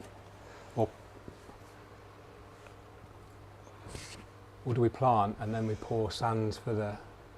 I'm tempted to start planting, but we need- should probably think about the accent stones as well. Yeah. Yeah, accent stones. 'Cause Yeah. we need to plant around those, don't we? We do. So, do you want to use too many? No. Maybe one in between there to get Yep. get an extra sense of depth. And do we want to use some small at the front? Well, no, I guess we have the small pebbles Yes. with the gravel. Yeah, that's fine. That can go around the stones.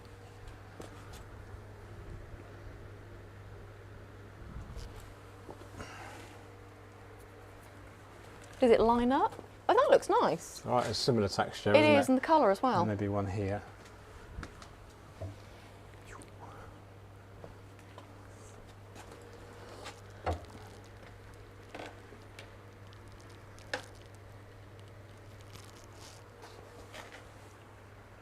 Can we use something Yeah. along this line, maybe? Mm-hmm. Just a really small one, maybe. Yeah, I think just a peak poking up, really. Yeah. A lovely little. They're nice, Details aren't they? I on like these. this one. Can we use this anyway? Yeah. It's a cute little one.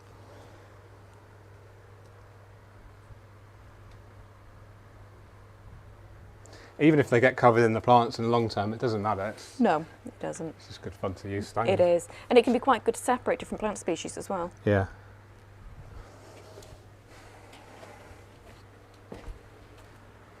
What do you think? Yeah, I like it. Should we start planting? Yeah, let's start planting. Cool. I'll talk about plants. You can get them out of the wrappers. Yep. So we're going to use a big variety of plants, 10 species altogether, all Tropica 1-2 grow. Tropica 1-2 grow are my absolute favourite category of plants. They're guaranteed to be free from algae, pesticides, pests, snails, disease, and many of them are actually grown in a liquid media now, which means they've almost already converted to their underwater growth. So when you do put them in your aquarium, fill your aquarium up with water, of course, they're going to start growing straight away. Conversely, if you buy a regular potted plant from Tropica, that's going to be grown hydroponically, which means it's growing out of water.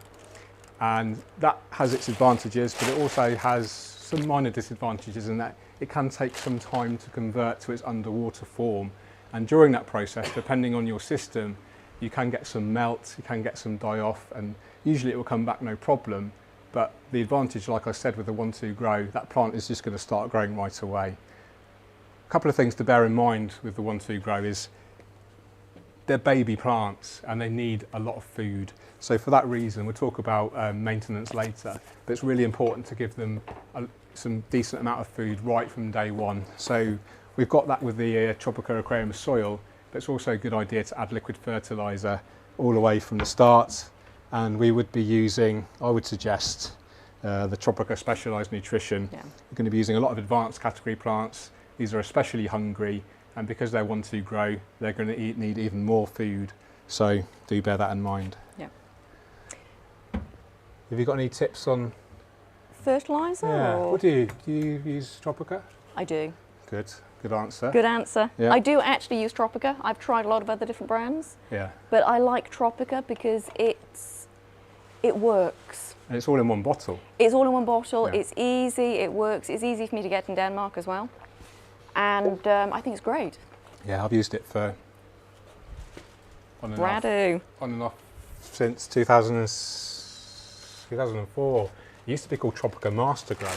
Right. Yeah. Thanks. Good. Yeah, and it didn't have the specialised back then. They just had the. It was basically the premium. Premium. That's all they had. And it was actually Tom Barr that suggested I can't remember who it was back in the day, Klaus Christiansen, I think, that they should add nitrates and phosphates, or a source of nitrogen and phosphorus to it for more advanced growers. Yep. Because people were injecting CO2, using a lot more light, getting a lot more demanding plants, so they need more nitrogen and phosphorus. Yep. And that's how Tropica Specialised came into. I think Specialised is great. I love it. Yeah. So many people are scared of it though. Yeah, I just think they're going to get algae. They do. They're scared of. People are still scared of nitrates and phosphates. They are. But you need them because it's food for the plants. Exactly. Yeah. Yeah. So we're going to talk about accent plants. Yep. So what species have we got here? we've got Eleocharis mini, which is a grass type plant. Yep. We've got Blossomon haliferi, which has got these lovely, what do you call this? I would say wavy leaves. Crinkly. Crinkly leaves, there we go. Yeah. And one I've never used before, this is the Gratiola... Viscadula. Viscadula? Yeah. And this is quite interesting because it's this nice... Yeah, it's almost triangular leaves. Yeah, they're like needles. They are, they're lovely. And it does grow quite vertical. Yep. So you'll get this, like a tree, almost like a fir tree effect, almost little Christmas trees. Yeah. Okay, so these are accent. We're not going to deliberately kind of plant them, equally all the way along. We don't want a solid carpet of the hair grass. Yeah. Okay. We're going to plant them kind of intermittently in groups. Yeah. So, how should we divvy up our planting? Do you want to be in charge of the Pogostemon? Haliferi? No, you're good. Do you want to do the hair grass? Yeah, I'll do the hair grass. You do the hair grass and I'll do the others. Okay. Yeah. So I guess, should we swap sides? Yep. Yep. And we need tweezers, You do. pincets. Pincets. I don't know if anyone can see in here, but we've got the special, as people have seen in the video, hopefully, we've got our magnetic tool holders here. In fact, you use that as there you go. Yep. And I've got these ones. Yep. And then let's look at your planting plan. Yep. So, Yep. Number one is the Eleocharis. So we're going. Accents around rocks. Okay. Yep. Yeah. So you're doing the hair grass around the rocks, and maybe just intermittently in the open areas. Yep. Just to kind of break up any kind of uniformity. Yep. We don't very often have completely kind of monoculture plants. No. It's not a minimalist irigumi with like one species of plant. No. We're going for real complex textures here, and that's one of the characteristics of a decent Brazilian layout. So we're going to deliberately mix these carpeting species, these different stems up a little bit, and create this really naturalistic texture. Yeah. Excellent. Go ahead. Okay then. Okay, I'm going to do the Gratiola. Yes. I'm going to plant around here to hide this sponge, which we talked about earlier. Yes.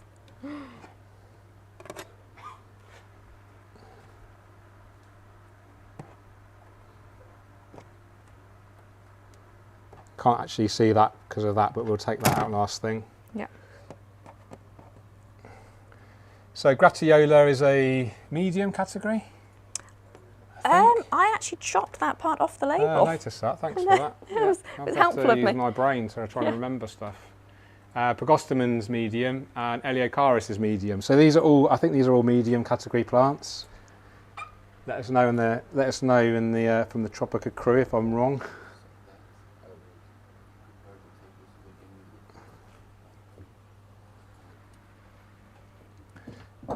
Oh. Oh. I might need to. Thank you, Radu. Thanks, mate. That's a big help. I might need to split this hair grass into smaller clumps. Nah.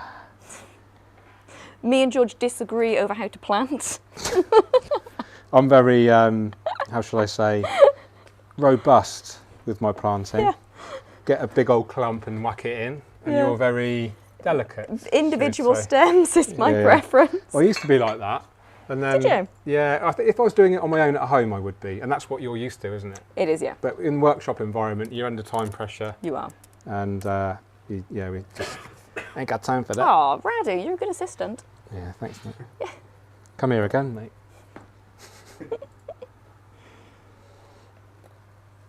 It is a huge team effort, this TropicaLive, I have to say. It's not just me and Sarah doing it. You know, it's everyone. You know, it's the Tropica sales, all the management. You know, everyone's involved. Thanks to all the retailers that have helped promote this. Thanks to all the hobbyists that have shared it on their social medias as well. We really appreciate it. I'm having a disaster with this. Really? Thankfully, this barrier's in the way, so no one can see. In fact, they might be able to see up there. The GoPro. Don't let them see that. No, I'm a bit worried that when we fill with water, all this Gratiola's going to float up. I'm going to wedge it. I'm going to wedge it in between. Front. No, I'm actually going to wedge it in between the sponge and the glass. Yeah, you might be able to push it into the sponge. That's what I'm doing. Yeah, it's a great idea. Yeah. Let's do another bit. Do you use the wiggle technique with your tweezers when you remove them? I don't, but it sounds like a great technique. Tell us all about it. The wiggle technique. Yeah. If you're female, it's the same technique you use when you put mascara on, where you wiggle the brush. Yeah, I know that one. Yeah, you know I that do one? it every Thursday. Do you? Yeah. So you basically special time. you put the plant in, Yeah. and then you wiggle the tweezers and open them partially. Yeah. Okay. I think I do that. Yeah. Yeah. The wiggle technique. The wiggle I didn't realise technique. it was called the wiggle technique. Is that your? That's my painting trademark. said that, yeah? But it's exactly the same thing that women do when they put their mascara on. Okay. And men, some men. Some men, some men. Some men. Yeah. So wrong with that. Okay, a bit more. Yep. So How does it look from the front? That's great. Yeah. Yeah. Remember, we've got a lot of accent plants. We've got a load of other plants to put full carpet in, so yeah. Don't go too heavy on that. Do you want some on that side as well? Yeah. Yeah. Yeah, let's keep it a bit. Got some around here, or? Yeah. Okay, that's that Gratiola there. I think it would make sense to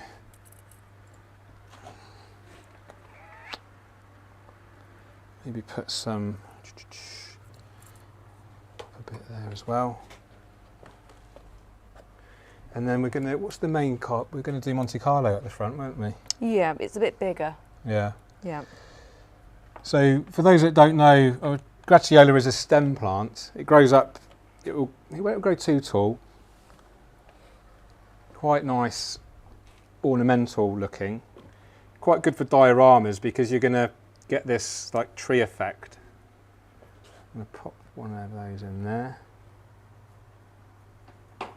And Pogostemon helferi is also a stem plant, but it kind of bushes out really prolifically if you trim it with side shoots, so you can create these really nice dense bushes, but it can grow quite tall. So in this kind of layout where we don't necessarily want tall plants, even the stem plants at the back, because we've got a high substrate, we don't want anything to go particularly tall.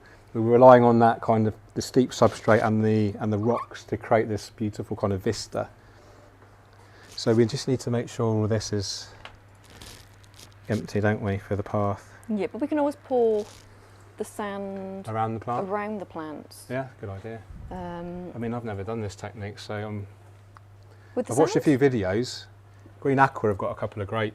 Did you watch those? that I asked? did. Yeah. I did. Did they pour the sand down afterwards? I can't remember. You can't remember I either. can't remember either. Should we ask the audience? Green Aqua, if you're watching. Yeah. Did you pour your sand in after? Can you see anywhere that needs hair grass? Do we want some? Just do some kind of.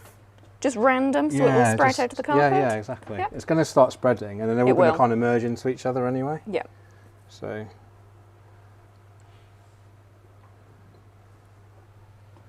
Bit of pegostum in here. Yep. Into the sponge. You can really actually get it in the sponge. You can. Never planted into sponge before. Have you made? But you've made a. Don't you have one of those nice terrarium kits or something? Yes. We can't talk about that at the moment. No. No. But I actually sold it. did you? Yeah. Okay. But don't you plant into sponge with those, or is that a different technique completely? You do actually. Yeah. But Yeah. you wrap it. You kind of you got the sponge pads, and you put the plant on, and then you wrap. Ah, so it's not like this then, where you're. Not really. No, different technique. I might be wrong. I might have done it wrong. I didn't read the instructions. Typical. Yeah. Yeah. But Oase are actually bringing out their own terrarium. Oh, are It was they? actually released on. They announced it at a trade show in UK recently. Oh, nice. Yeah, it's called the Earth, I think. I'll have to check that out. So hopefully I'm going to get one. Yeah. Yeah, I'd But love to get one. It's all kind of automatically controlled, like humidity, temperature, Oh, that sounds misting, air temperature, substrate, I think.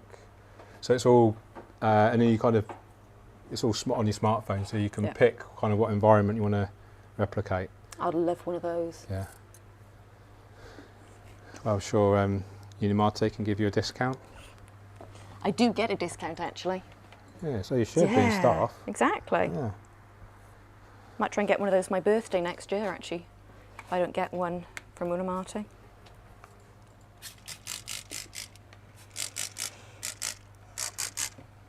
Important to keep the plants moist. Make sure they don't dry out. Some plants are more sensitive than others. You've got a question? Oh. Does the Tropica pegostum and halferi have some red in it to when you use CO2 like Downoi, or is it lime green like wild pegostum and halferi? As far as I know, it just stays the green, even in highlighting. And that's a really interesting comment. I never knew there was a wild type and another type. Yeah, interesting. Good question. It's a good question. Did you know that? Red? I didn't know. I think I've seen some scapes with red in it, but I assumed that was just some photoshopping or I don't know. Yeah, that happens a lot. It does happen a lot. There's a Yeah. load of disqualifications in recent contests from photoshopping. I know. Yeah. Naughty. It is very naughty. I'm trying to think if mine ever turned red. I've never really used super highlighting, so No. I tend to do low maintenance, sustainable Yeah. layouts, generally speaking. I find if you've got high lighting and you really over fertilise, you don't have any algae issues. But as soon as you ease back on that fertiliser, Is that when you get the it algae? just explodes. So you find you get the algae with too little fertiliser rather than little. too much? Yeah. Yeah. It's a real struggle to actually see any nitrates. Yeah. That's a really good point because people assume that to control algae you limit nitrates and phosphates, but that's the complete opposite in a high energy is. system in particular. It is. Because the plants need those nitrates They and do. phosphates. They're their food. Exactly, and if they can't eat, the algae will. Yeah. Hairgrass? Wherever you like. Yeah. Here. Here? Yeah. Yep. We've got loads of plants to use. Yeah.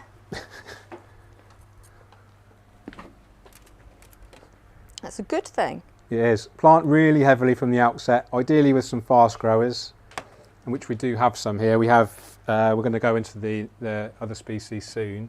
Yep.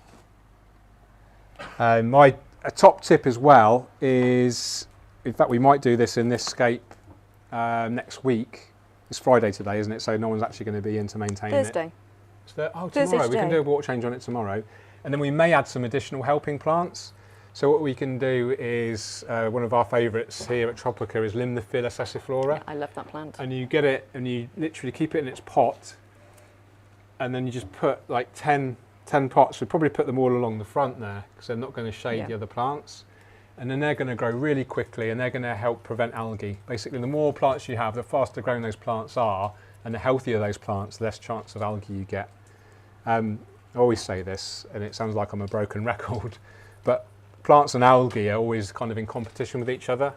So it's really important to start off with those really healthy plants to start with, have lots of them, ideally fast growers, and obviously keep them, make sure they're appropriate to your system. So if you have, if you have relatively low light and non-CO2 injection, you'll definitely want to be using a,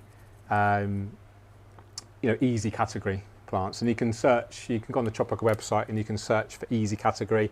And even if you have CO2 injection and high levels of lighting, you are going to benefit from your easy plants.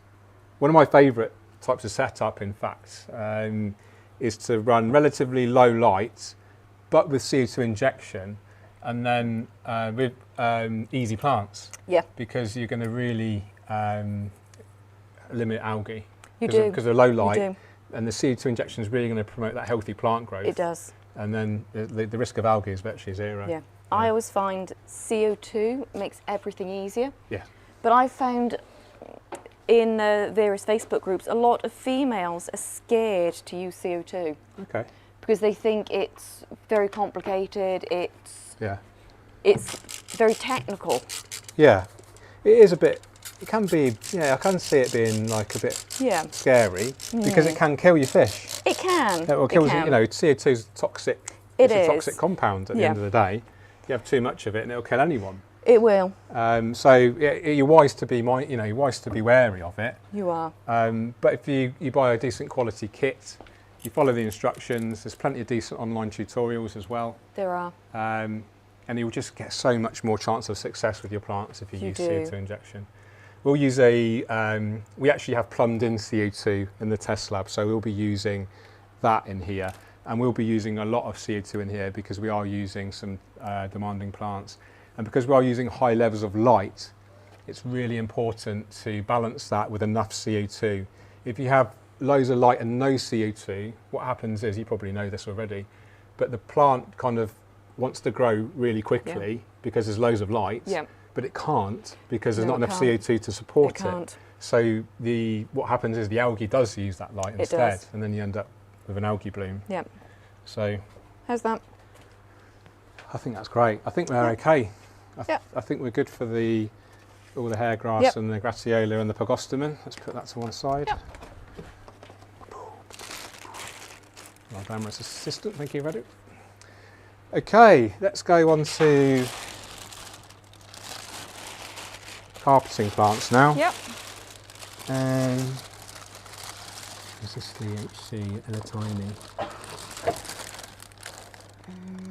Cuba. That's Cuba. Let's go Monte Carlo.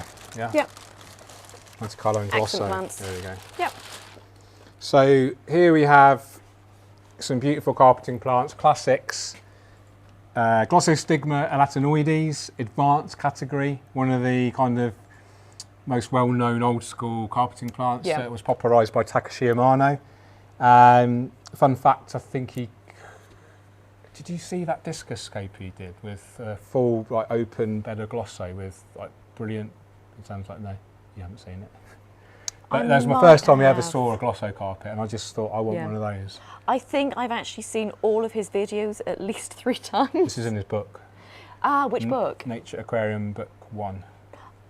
I can't remember if we have that one. I've been trying to get those for my husband for his birthday. It's really quite rare now. And they're sold out everywhere. Yeah, even second hand, you're looking at £100, £200. Well, I found a second hand one and it was almost $100. Yeah. But it was actually out of stock after I ordered it. Oh dear. So Monte Carlo, this is a medium category plant, but a relatively easy carpeting plant, and you can actually use it as an epiphyte. I think we have plant profile of Monte Carlo. Yeah, is it playing now? I'll get out of the way of the aquarium if it is. But a beautiful plant, relatively new to the hobby. It's actually called reclassified Micranthemum tweedii now, but everyone knows it as Monte Carlo. I'm not sure why they call it Monte Carlo. Any ideas? Is it because of the city? I guess so, but why? Yeah. No, that is a good question. I don't know actually. It's a lovely plant though. It is. And you can actually use it as an epiphyte as well because it's relatively easy. It's quite surprising. You'd be surprised that you can use quite a lot of plants that you'd usually associate with being rooted actually as epiphytes. If you've got a good light, good CO2, good nutrition, if you think about it, it's just like growing it hydroponically, isn't it? The roots are just in the water column. Yeah. Yeah. The Monte Carlo, do we want some of that in the top? Yeah, because we want to get it cascading down, don't we, hopefully? We might need this as individual stems. Or we can add more soil on top. Do what you think. You're you seem to be the kind of expert on preparing. You must have used Monte Carlo there. Oh yeah, but not as not in this situation. No. Yeah. I think it needs to be smaller bits, and then we maybe add more soil on top. Okay. Because it's quite shallow. Yeah. With the pockets here. I'm just going to plant this all over. Yep. I'm going to leave that one. We're going to go Rotala green around here, won't we? Yeah, I think so. I wonder if that's going to creep with the light. Because that's always quite interesting with Rotala green. Yeah, I love it when it kind of cascades down. Yeah. That's the idea. You know, so hopefully it's going to kind of creep over here. Yeah. And send out like one or two kind of runners down. It'll look really natural, like almost like vines. It's a nice plant. I like Rotalas as well, actually. Yeah. I think they're very versatile. Indeed. I'm going to get a handful. It's going to be easier to... Yeah. You need to... Have you seen my little technique? Oh, wow. That's clever. I've never seen that before. Right, I'm just mindful not to plant too much around there because that's where the path is. That's where the sponge is there. What easy stem plants could you use in the Brazilian scape? Also, would Helianthemum tenellum green work for the foreground? So what easy stem plants could we use? What easy stem plants? What fine textured easy stem plants are there, Sarah? I think there's something fine textured. Yeah, they tend to be more demanding, They don't they? do, because you've got things like, what about Massalas? Ludwigia palustris is easy. Is it easy? No, it's easy actually, isn't it? Easy category. It's an easy category. Yeah. So use Ludwigia. Yeah, Ludwigia palustris. Yeah. Limnophilus aciflora, that's a fine textured plant. That's a really nice plant as well. Huttonia palustris as well. Which I one's think that's that? easy. Or it might be medium. I'm not good with easy plants. I do. Is Huttonia palustris easy or medium? I should know. Cheers, mate. Yeah. What about any of the Massalas? Easy. So there you go, there's three. Ludwigia palustris, Limnophilus aciflora, and Huttonia palustris. Yeah. Massala hisura as an accent, is that easy or is that medium? Oh, sorry? Massala hisura? Never heard of it. It's not a tropical plant. No. Yeah. What's the first name? Masura? Marsilia? Marsilia. Yeah, that's not a stem plant, that's a carpeting No, plant. but it's an accent plant. Oh, okay. Yeah. If we're thinking easy plants and Brazilian. Oh, yeah, easy stem plants they're Yeah. asking there. What would Helianthemum tenellum work in the foreground? Yes, but it can grow quite tall. It can, yeah. In high light. In low light, it does stay relatively short, actually, which is the other way round to most plants. Most plants tend to grow taller to reach up to the light in low light conditions. Okay, put a bit more soil in the back by here. Do you want to do that? Yeah. Yeah. Need a bit There's more a for little scoop planting. there if you want that.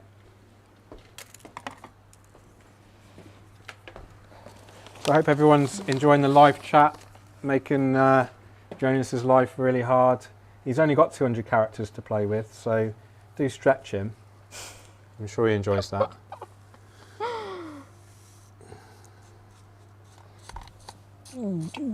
So do stay tuned to the Tropica YouTube channel. We are going to be doing updates on all our scapes. Some of you may have seen the first update on the classic Nature Aquarium that we did a month ago.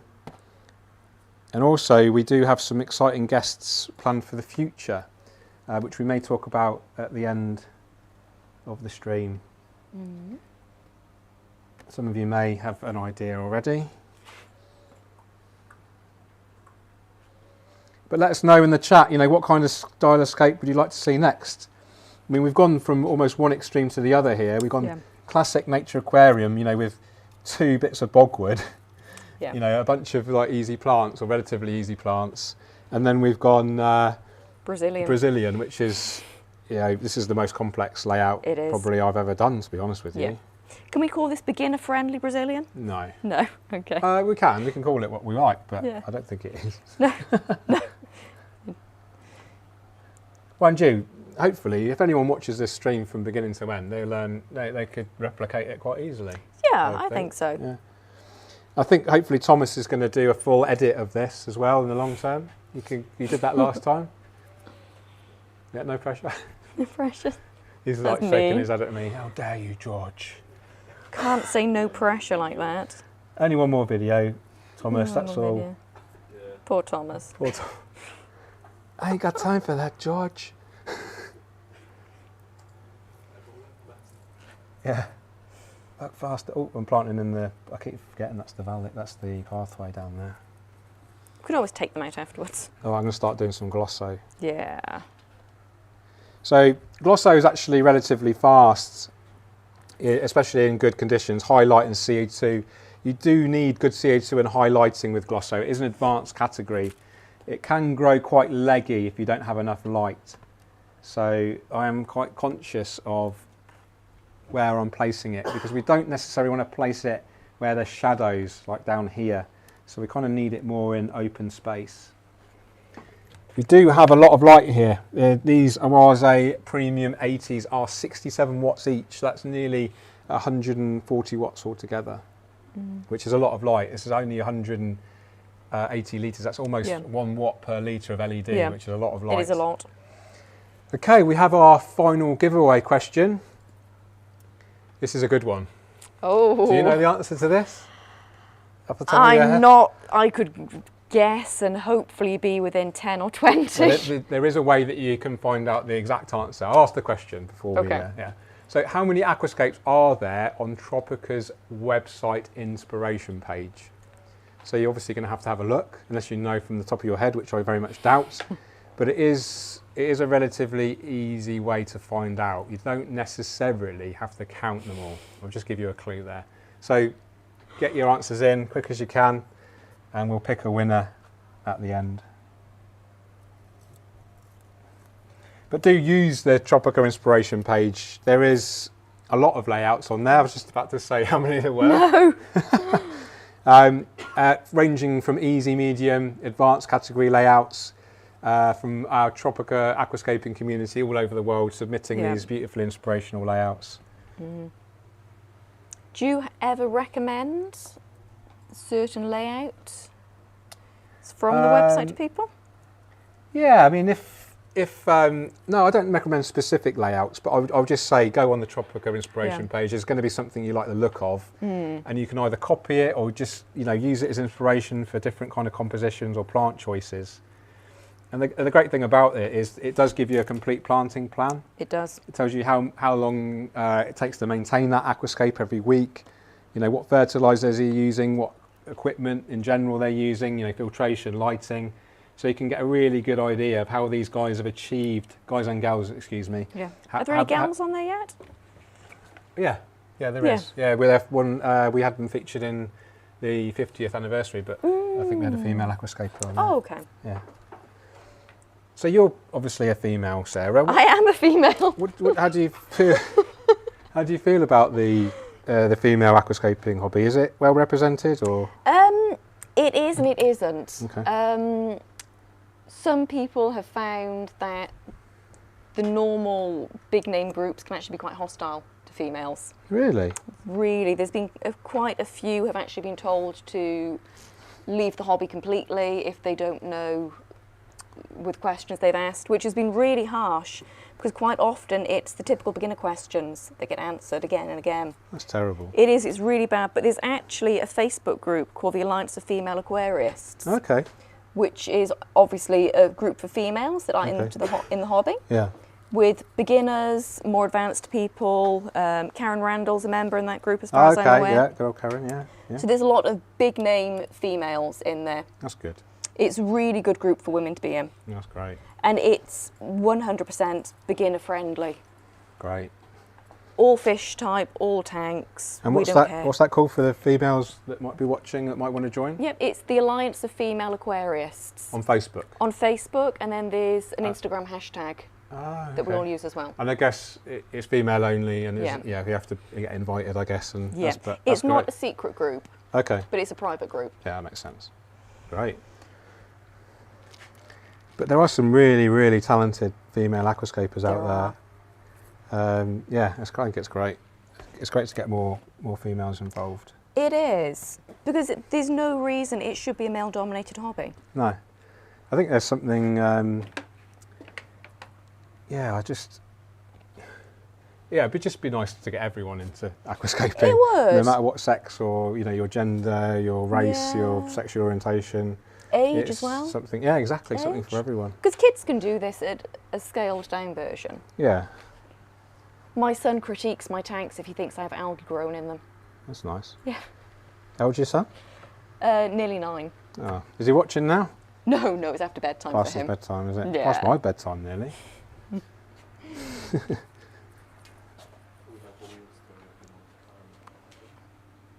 Brilliant, thank you. So, I was asking about why Monte Carlo. Monte Carlo is named after Monte Carlo, Argentina, where it was discovered nearby naturally. Thank you very much. Yeah. I didn't know that.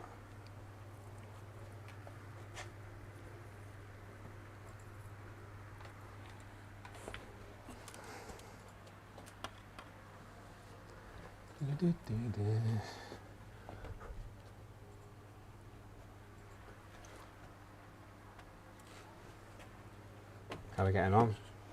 I think it's looking pretty good from the top. Not bad, is it? No.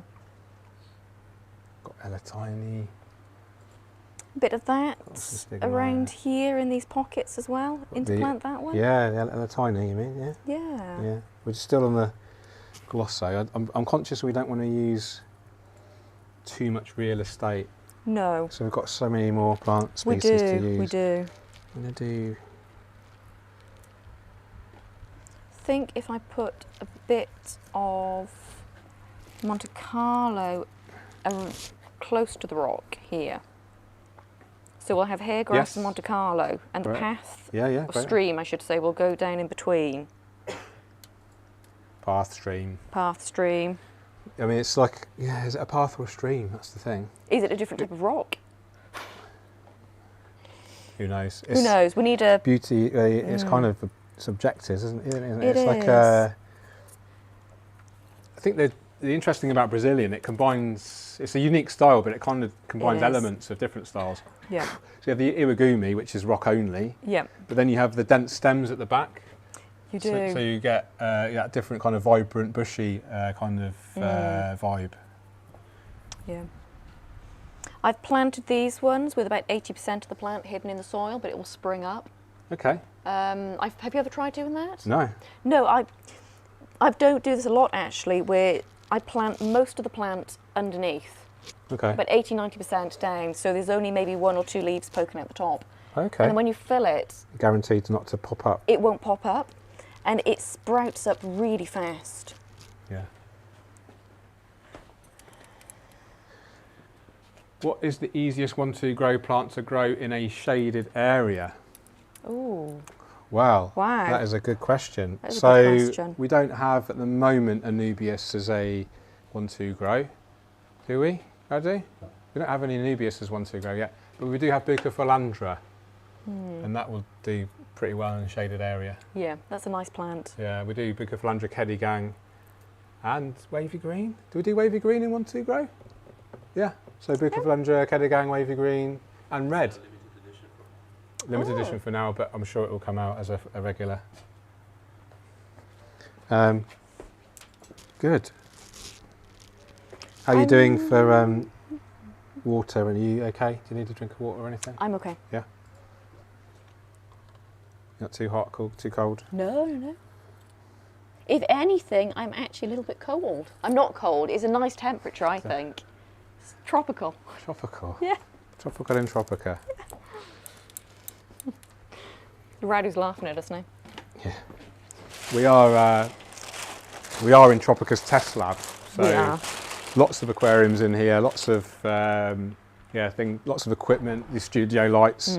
So it is pretty intense. But you think it's just right for you? I think it's nice. But in Unimati, where I work, we struggle to keep it below 28 degrees. Really? Because there's so many aquariums. There's like 140, 160 aquariums in there? It's something like that. It's and we've got insane. underfloor heating as well. Really? Yeah. Wow. And that's the main heating source for the aquariums as well, Yeah. is from the underfloor heat. Yeah. And it's an old style furnace driven heating system. Oh wow. So it's either on It's on full on or off. like binary. Yeah. A binary You heating can system. adjust the temperature, Yeah. but I've never actually seen it go below 26. Wow. But it's great in winter. Yeah. Well, I'm saying that, but the problem is that we tend to wear shorts in work. Yeah. So we have to either change Yeah. or wear shorts Yeah. in the Danish winter. Gets cold here in winter. does, yeah. The wind. Yeah. It's the wind chill, isn't it? It is. I think the coldest I've seen it over here was about minus 15 or 17 in the day. Wow. That's That insane. It was really cold. I've been in the Falkland Islands down to minus 15. Really, just get that cold there? Yeah. And you get all 4 seasons in one day there. It's crazy.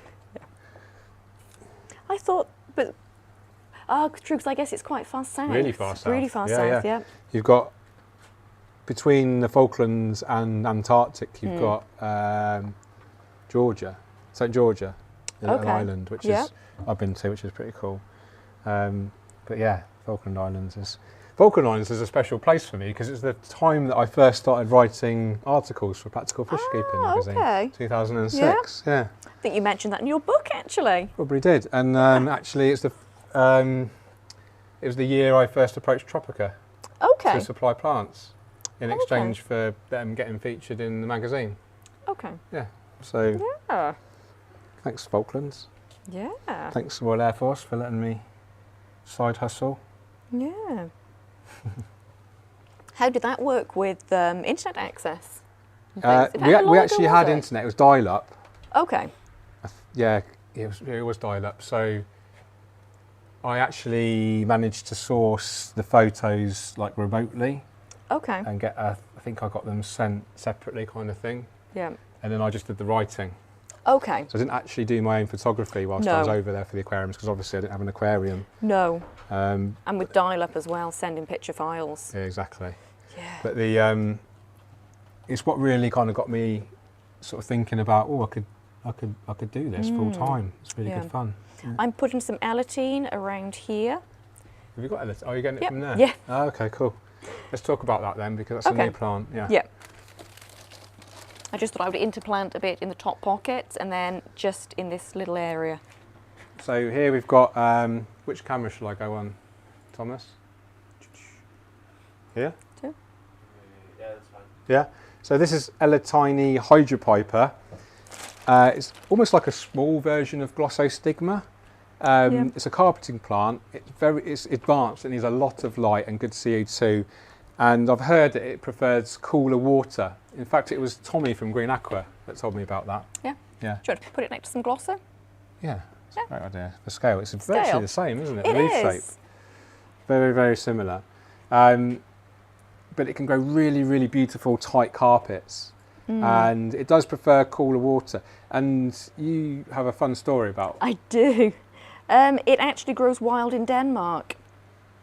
In one of the, I'm not sure if it's a national park or a research lake, but it's near the west coast and it's not open to the general public. Okay, But it grows wild in Denmark. that's awesome. It is really cool. I love seeing aquatic plants in the wild. Yeah, I get super geeky and like, oh, I wonder what that is. it is. It is. We actually have a few in the UK, but they're because our water is generally so cold, they're not really aquarium No.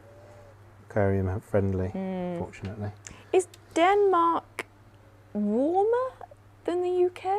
Probably, Or is it colder? Probably colder in general. Because obviously it's on continental Europe, so in the summer it's warmer. Yeah. In Denmark, In the summer Denmark. it is. But your winters, I think, maybe a little bit cooler. Probably, because we're quite far north as well. Yeah. I think you have shorter daylight hours. Yeah, it's Quite depressing. it is quite I'm gonna depressing. get my SAD light out when I get home, probably. Yeah, I use one of those too, actually.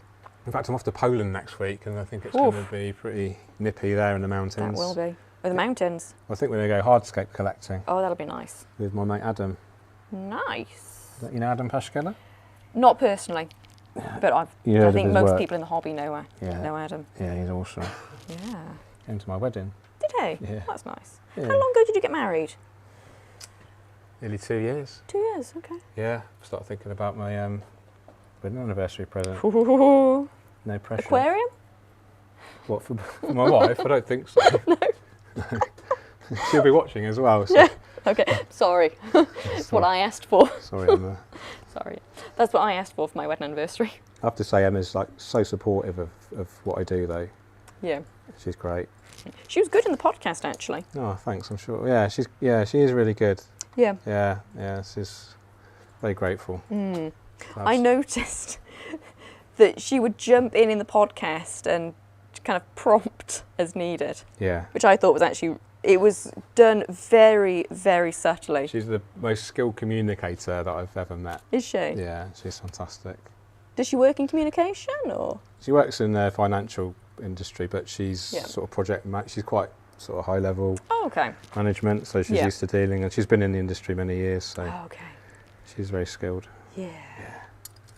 It makes it a lot easier when you've got a supportive partner in this hobby, because the aquariums do take up a lot of space in the house. They do, and a lot of time, They and do. a lot of money potentially. do. So They do. it's really great to have a supportive partner. Yeah. And your husband, he's into the hobby as well, He is. isn't he? He is. He's much more geeky than I am, which is saying a lot. Wow. Yeah. Yeah.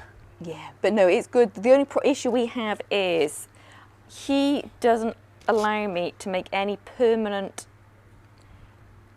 changes to our hardscape. So there are sometimes I would love to get, say, a 3mm drill and go through my wood and use some steel wire just to hold Yeah. things together. Okay. Or add weights to them, but he threatened to hide the drill when I mentioned that. Really? He did, yeah. I'm not allowed to use super glue either, Why not? because it leaves marks that we can never remove from the wood.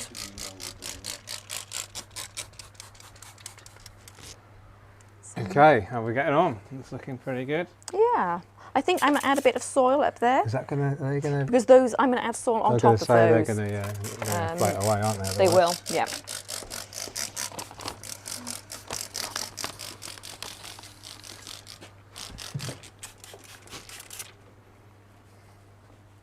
Okay. Going 2 hours and 10 minutes so far.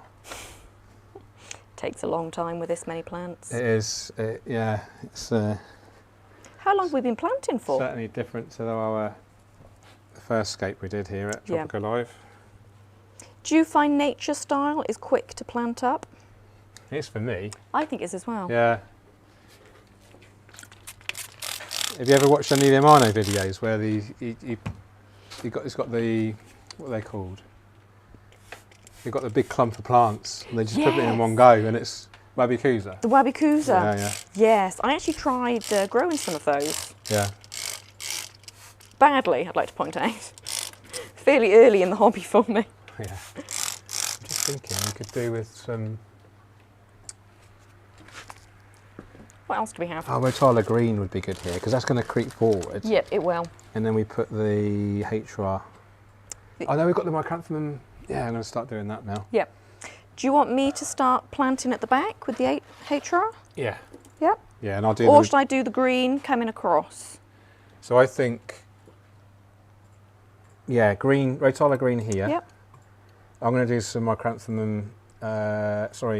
Hemianthus micranthemoides Yep. around here That's a classic Brazilian plant. and around here, Yep. and then HR. Across. And then Okay. obviously the valley. Yep. Yeah, maybe some Rotala green here. Yeah, because then it can Then creep might- forward might and come fall over down. here. Yeah, Yep, okay. get rid of that one. Okay, so you do the green and the Yep. HR. Shall I show people these? Yeah, do you want to have, you Yeah, can actually chat okay. to people about that? So we've got the Rotala Rundflora HR and Rotala Rundflora Green here. They've been prepped, nice long stems on these. And they are both medium category. Both medium category, yeah. And we get loads of light on here, so the HR is going to go really red. It will, hopefully. yeah. Really vibrant, bushy appearance, which Yeah. what we're after in this Brazilian style layout. I've got some Hemianthus micranthomoides here. It's labelled as an advanced category, but I actually find it very easy. It doesn't, in my experience, even need CO2 injection. So Okay. something to bear in mind if you want a nice attractive stem plant, very compact. Under strong lighting will go super compact, but it does grow really quickly, which is great in a new setup because that's going to help prevent algae. So I'm going to pop some of that here.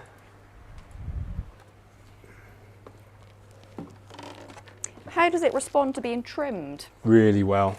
Yeah, most stems I find respond well to trimming.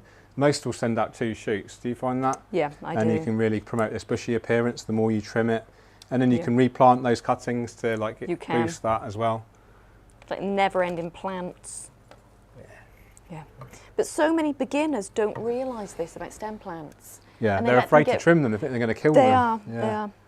But I always find that aquarium plants tend to be pretty durable. Yeah, especially if you buy, good quality Yes. from the start. Yeah. Get Tropica, of course. Of course. Get them as fresh as you can from the store, from the shop. Speak to the shop staff. Ask them when they get their fresh delivery in. Go in the same day or the next day, and you're going to be guaranteed getting fresh plants, and that's going to give you the best chance of success. If you go into a shop and the plants, let's face it, some shops don't really keep their plants in optimum condition sometimes. No. Those plants may not be as healthy as they could be, and that you might be kind of fighting a losing battle from the start if you're not careful. And that's always a bit sad. Yeah. I think a lot of people are a bit scared of in vitro plants as well. Yeah, well, I'm not necessarily scared. I think that's because they're small.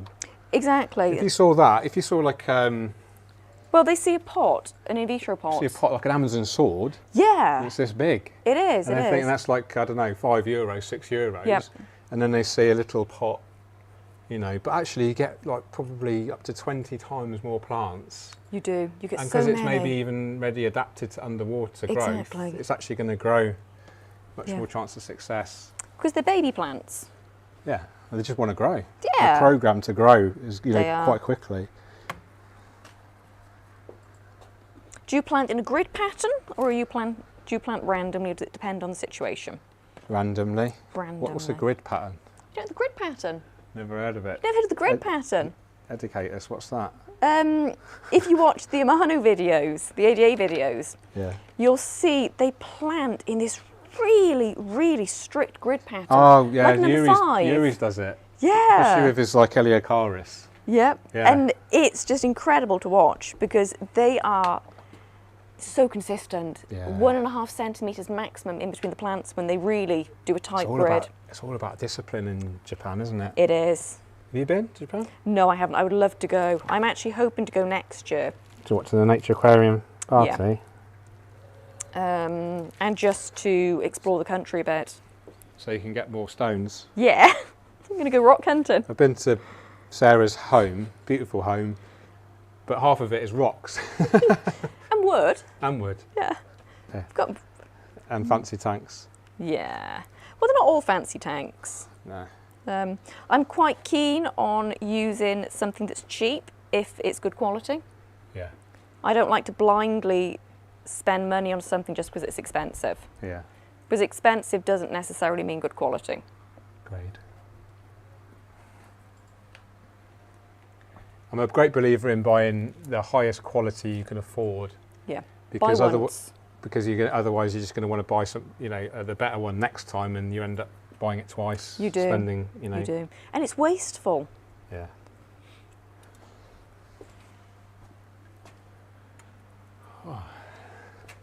This is looking pretty good from this angle. Yeah. I've got to say, it's much more fun scaping with someone else rather than doing it on your own in front of all these studio lights. Have you ever scaped with somebody else like this before? Not in this sort of workshop environment. No. But I have scaped with other people on bigger projects. Yeah. The biggest one I ever did was 28,000 litre. Oh, that's big. Or 7,500 gallons. Wow. In Hagenbeck Zoo in Hamburg. Okay. And that was a biotope. Oh, nice. Southeast Asian biotope. Actually, I saw an update of it yesterday, in fact, ironically, yeah, or coincidentally even. And it looked great. I was surprised because I'd not seen an update for so long. I assumed they just let it, be neglected, and that's why I never saw an update. But yeah, it looked great. I want to go back there and see it actually. Yeah, I might need to check out that link because I would love to do an Asian stream biotope. Mainly well, you want to look into Ty's new book. Yes. Attic Habitats. I know. When is that coming out? Is that coming out in 2022? 2023. 23, We've yeah. got 60 scapes to do. Whew. Yeah, I think we've done about 12, 15 so far. Okay, that's not bad. It's not bad. No. Yeah. Yeah. No, I need somewhere to put my wild beeters. Oh, yeah. Yeah. So they come from streams, wild betters? They do. So they're fast flowing then, or? They like to live in little kind of, what would you call it? I want to say inlets, but it's not an inlet. We have a stream and then you have an area where the stream's a bit wider. What would you call that? I don't know. No. I'm thinking estuary, but it's not an estuary. No, it's not an estuary. No. It's, but it's on a stream where the stream widens due to flooding, etc.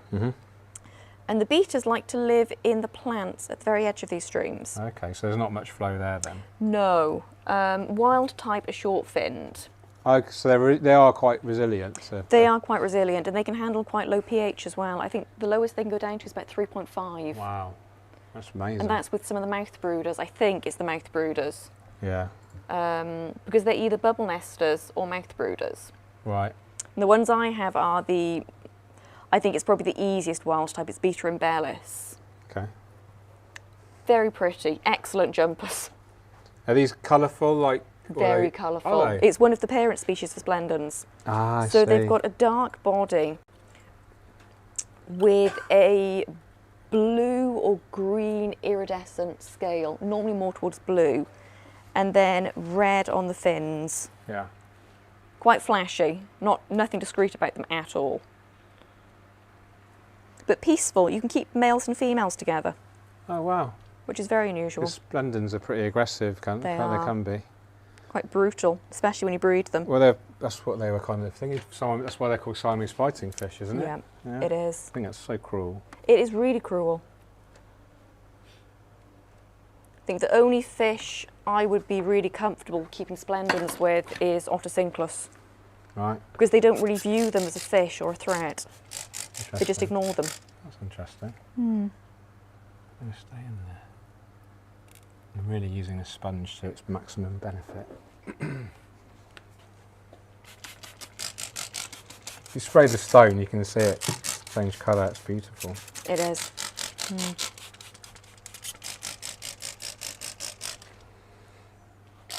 I think we should do Tropica merch spray bottles. Next. Yeah.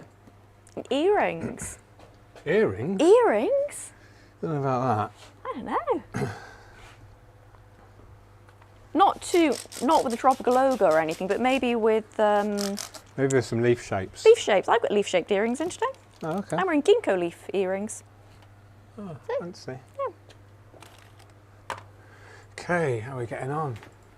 Right, really ready for this. Oh, you're still doing the green? Yeah, but I'm nearly finished. Okay. I'm just going to plant a little bit back here so we can interplant with HR. How does it look? I think it looks good. Yeah. I'm a bit biased though.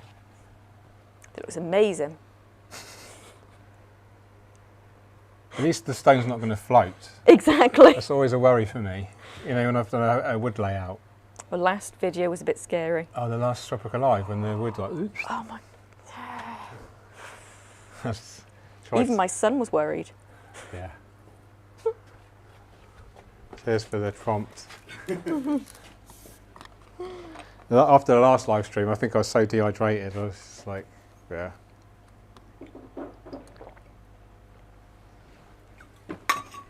Ready? Can you fill this up for us?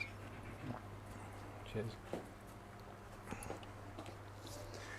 Okay, I'm going to just keep going with carpeting until I can get as dense as I can. Yep. And then if you focus on the H rod now. Yep. And then I think if we, I'll just show you something. Yeah. You go, if you cut there and to there. Yep. So when you look at it from dead on, so the path obviously is going to go to infinity. Yep. And then HR we can trim Yep. So appropriately. HR stops here. Yeah. Yep. I'll put that So one if in you, now. if you do one there and then one there's markers, Yep. then you can just work your way. Perfect. Do you have some coffee, George? No, thanks. Far too late in the day for coffee for me. Really? Yeah, I tend not to drink it after 1 p.m. Where do you want this one? Here? Yeah. Yep. I actually tend to have a similar rule, which is I normally have the absolute latest at 3 o'clock. Yeah. But it's nice to break the rules sometimes. Yeah, well, today's a special day, so I did have a coffee just before the live stream started, Yeah. just to give me some energy.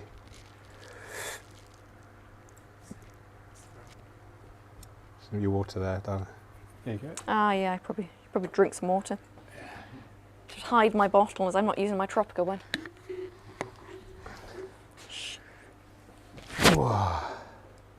I think they're great, the Tropica bottles. Where's mine? There it is. Do we have two designs on these? So we have the Microsaur Windelov, named after Holger Windelov, the founder of Tropica in 1970, and then we have the Precostum and Health Ferri. So, but these keep the cold drinks cold and your hot drinks hot. Oh, do they? Yeah. That is very useful. I haven't tried the hot yet. No. Yeah. So, yeah, we got our first TropicaLive winner. Got some feedback from him, Pete Pilinski Okay. from Australia. Oh. So he Okay. won. He won one of the giveaways last month. What did he win? What did they get? Ready? Is the prize package for the Tropica merch? A selection of 3. It's up to them, is it? Selection of the 3. Up to you. Okay, good. Very generous. Yeah. Yeah. Well, you've got some now, haven't you? Yeah. What did you get? I think Radu gave me a little. What did Radu put in that box? I didn't really get to look at it actually. Ah. The T-shirt, obviously, because I'm here as the TropicaLive assistant. You're not an assistant. You're a guest. I'm a guest. This You've is done true. more than yeah, assist. Yeah. I'm planting half the plants. And a notebook, I think there was as well. Yeah, the notebook's good. Yep. I get through so many notebooks. I gave Emma a notebook. Did you? Yeah, she loves a good notebook. Yeah. They're just useful. Yeah. Oh, there we go. It's got water behind the line screen. I do that all the time. The sponge is so spongy. Yeah, it is. It is really spongy. I'm not sure if it's going to stick. We'll see what happens. It's probably going to get a few floaters. I'm Might hopeful actually though. laugh If at we that just get a comment. few roots like penetrated into the, in between the what's it called, the structure of the sponge. Yeah. It's a fairly coarse sponge. We could even. I'm just thinking out loud. We could quite easily attach moss to this exposed sponge here. Yeah, we could actually. We won't do it. No. We'll review. We'll review next week maybe. Yeah, but I guess that's the beauty of doing a weekly update, is you can always add things Yeah. as needed or take them out. if they That's don't a work. really good tip actually. Even if you have a very kind of fine plan, you know exactly what you want to do, where you want to put each plant.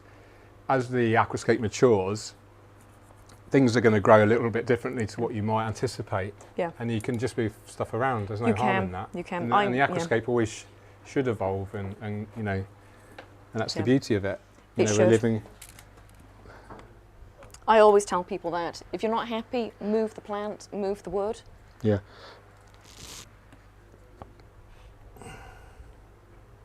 Put some more carpet and stuff down there. Yeah. So how long have we been planting for? Do I Uh, want to know? fair while, Yeah. But it's a 90 centimetre tank. They take a long time. and it is a complex layout. It is very so- complex. Well, not as complex as some, but it is for us. It's for me. Yeah. I'm Well, king yeah. of the beginner. I'm king of like the easy scapes. But I always think you make very nice scapes. Oh, thanks, Sarah. So they're nicely balanced, and it's quite interesting actually when you look at how much your style has changed as well. Yeah. You still like your microsorums Yeah, and your easy plants, yeah. but as you've said, it's all about maintaining Maintenance. Yeah. maintenance. Well, when I have home aquariums, they need to be easy because I spend a lot of time working on other people's tanks or Exactly. travelling or whatever. So, Yeah.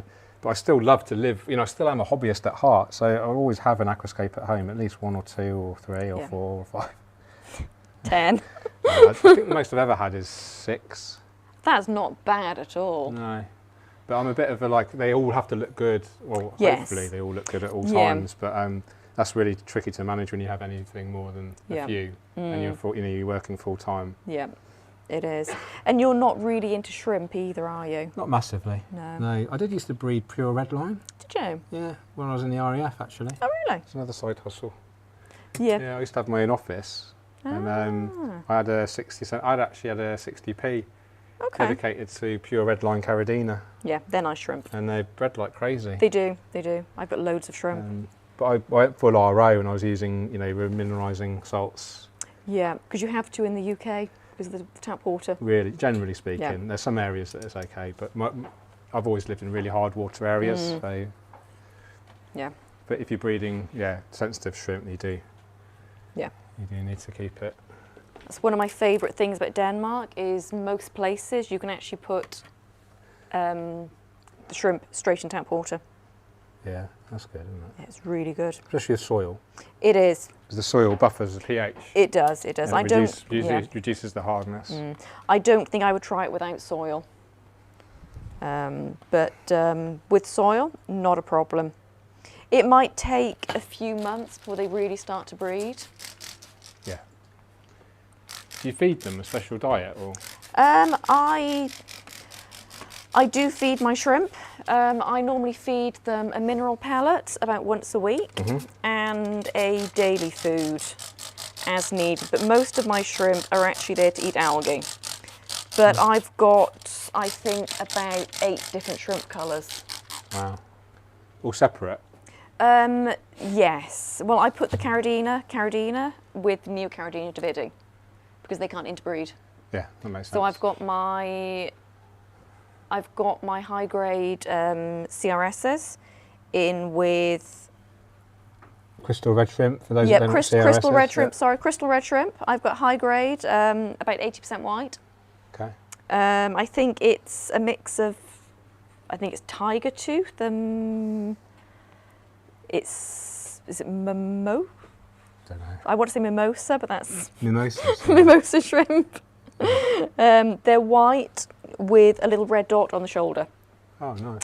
Very, very pretty. But for me, it's about looking nice with the scape. So I don't really grade them as such. Okay. But I'll mix the different species. Yeah. I have some blue I've never bottle- heard of mixing Neocaridina and Caridina because you generally associate Neos with the harder water, You do. but they're okay and softer, I guess. Must be. Yeah, my water's hard. Oh. But your Caridina are okay? Yeah. Wow. And I keep them with CO2 as well. Yeah. I find Neocaridina, like the bog standard cherry shrimp, Yeah. are just so bulletproof. They are. They are. They're like breeding like crazy in my discus tank. Really? Yeah. Yeah, I've got hundreds in there. Gosh. Well, that's great with discus because discus normally eat them all. Well, yeah, they do normally. But it's heavily planted. Yeah. Yeah, a bit too heavily, according to some people. Oh, really? Yeah, well, they're dark. And the what everyone's saying is just the dark soil, the black background, the heavy planting. They just want to kind of blend in, Oh, so for they go dark. camouflage. Yeah. Yeah. Oh, I'm going to help you with you. Yeah, go for it. Sorry to be. No, go for it. I'm just trying to fill gaps now. Do George, what do you think male aquascapers could do to make the hobby friendlier to females? Ooh, That's a really good question. that's a good question. Just encourage them. Just tell them they're doing it, on social media. Just like their content, comment on it in a positive way. If you see, it applies to anyone. If you see someone making a mistake, come from it from a place of wanting to help them rather than a place of trying to look better than them. A lot of hobbyists, driven by ego, and that's sad really, because the hobby is so beautiful, and I think aquascaping is something that can be enjoyed by absolutely everyone, like we said, didn't we? We did. Gender, age, sexual persuasion, really, it doesn't matter. It's just a beautiful hobby, and this sort of thing shouldn't come into it. So just be encouraging. If you're an experienced aquascaper and you've got some good advice to give, then give it. Yeah. I've kind of seen myself as someone with a service-based leadership kind of position in the hobby, and that's my position. I encourage everyone, no matter what they are. But just be positive. Just give good positive feedback, constructive criticism, not destructive. Yeah. Because I don't think females need special treatment. No, because that's that could be classed as being. It could, and you could argue it's a bit patronising as well. Exactly. Yeah. But more, I guess, don't push them out. It's a bit like cycling, I guess, in some ways. Yeah. Because that tends to be viewed as a bit of a male sport. Oh, okay. Yeah. And I've heard that a lot of women can find it quite difficult to get into cycling because it's very time intensive, and there's also the expense because, those bicycles can cost an absolute fortune. Yeah. Are you into cycling then? No, Tommy, my husband, used to be a lot actually. He likes old Klein bikes. Oh yeah. Crazy paint jobs. He's into crazy paint jobs on all of his bikes actually. But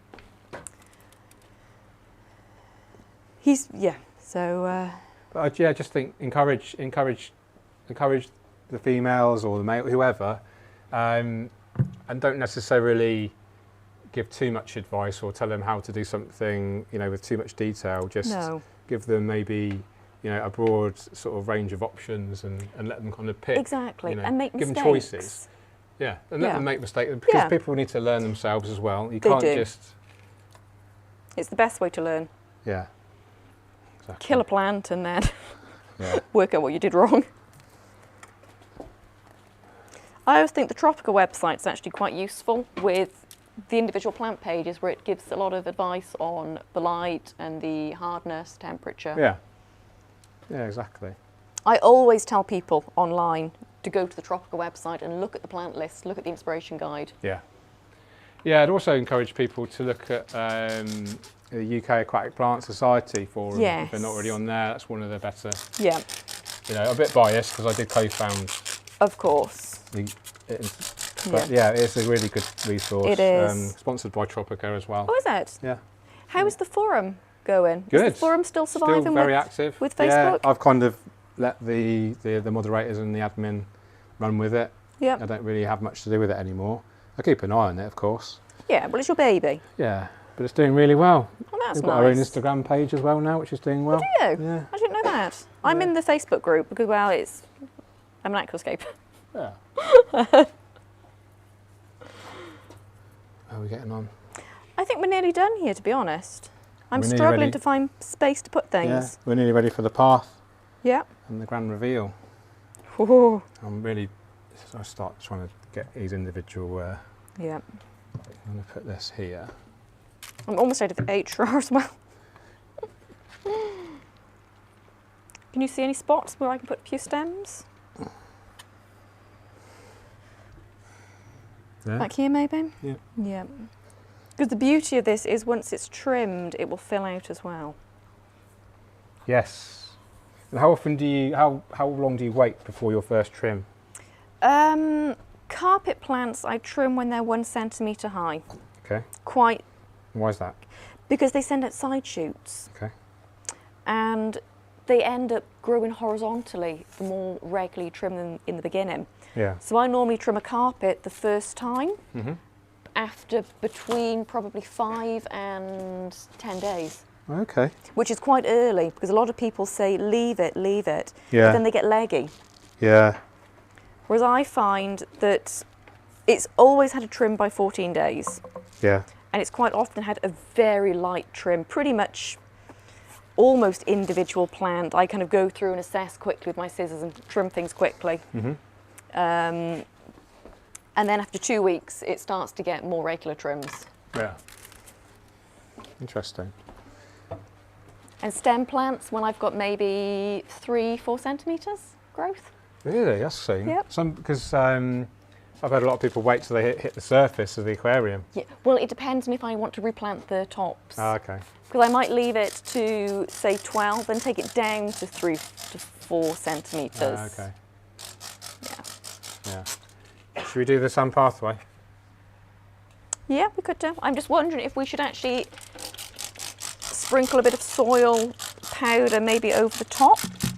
To what? To keep them down? Keep them down. Because I'm not really used to planting clumps. Are you worried they're going to float? A little bit worried, yeah. If it makes your mind at ease, putting extra soil on, then let's do that. Yeah? Yeah. We have the soil, so. Let's do it. Because how do you find clumps are with staying down after planting? Usually not a drama. No. Because that's why I stopped using clumps.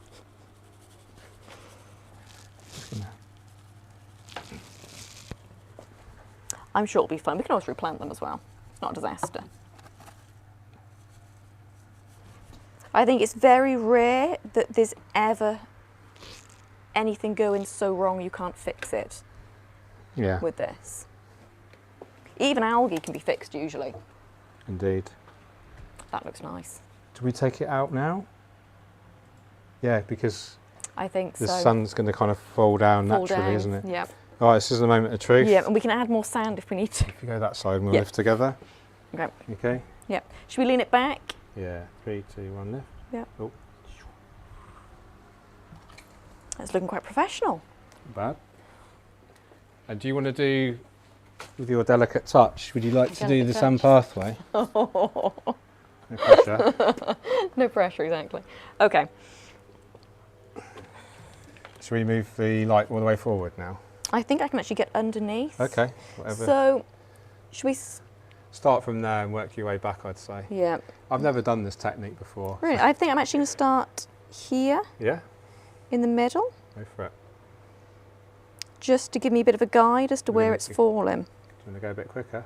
Yeah, I'm just getting a little guide. Okay, now 1 grain I'm gonna- per second. Yeah, 1 grain per second. I'll give you a hand. There's the other scoop somewhere. Where's all the scoops gone? Aha. There you go. And this is going how far back? All the way. All the way? Yeah, yeah. Vanishing point.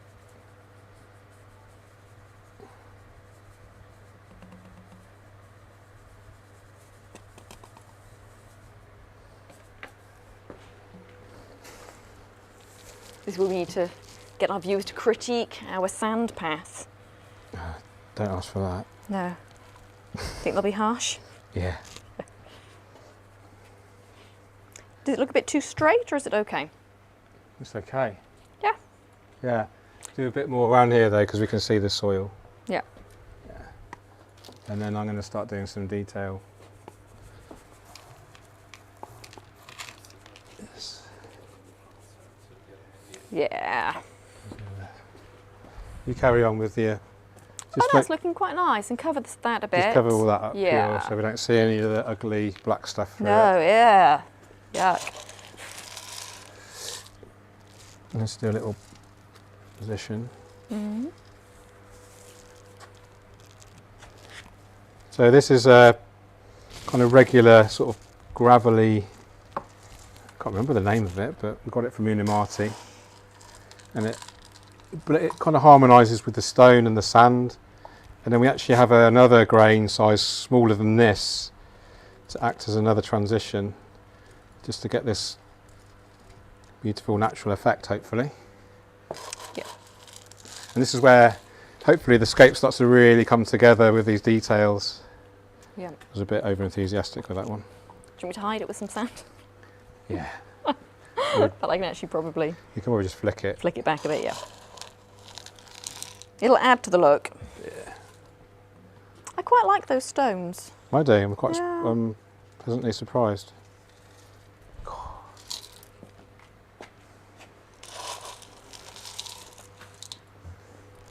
Maybe put some by here.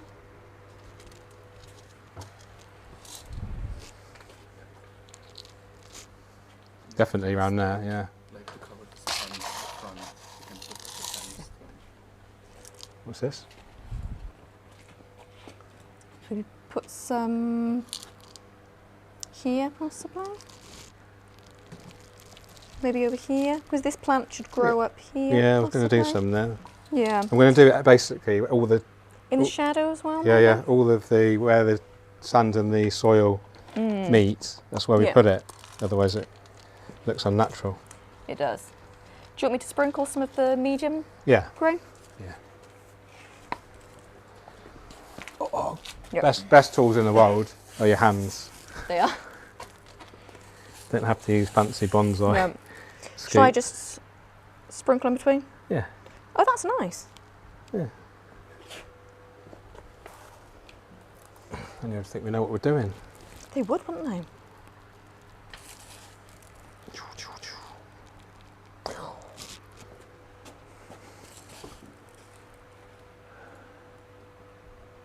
Yeah, it's going to look great when the stems grow at the back. Yeah, And it when will. it spills out.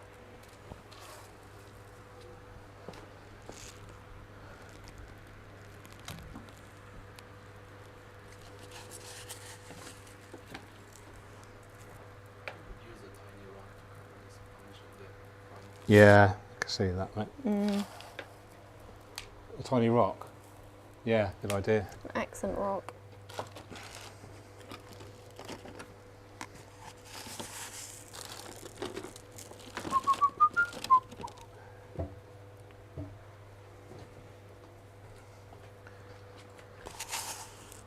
I'm getting Right like there. this flow state and I forget we're alive on YouTube.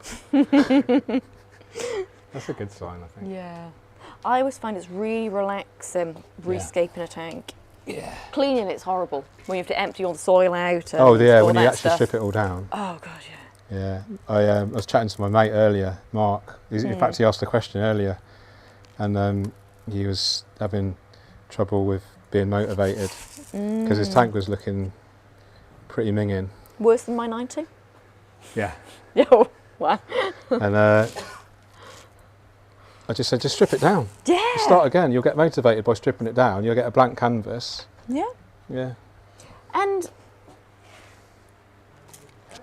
there's no rule that says you have to keep a tank up for years and years. No. Doing a bit more detail in now. Yeah.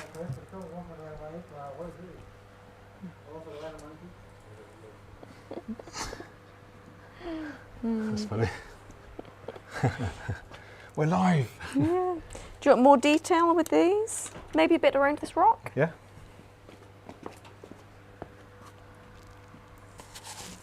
These accent stones are lovely. Yeah. Should I put some sand around those as well? Yeah.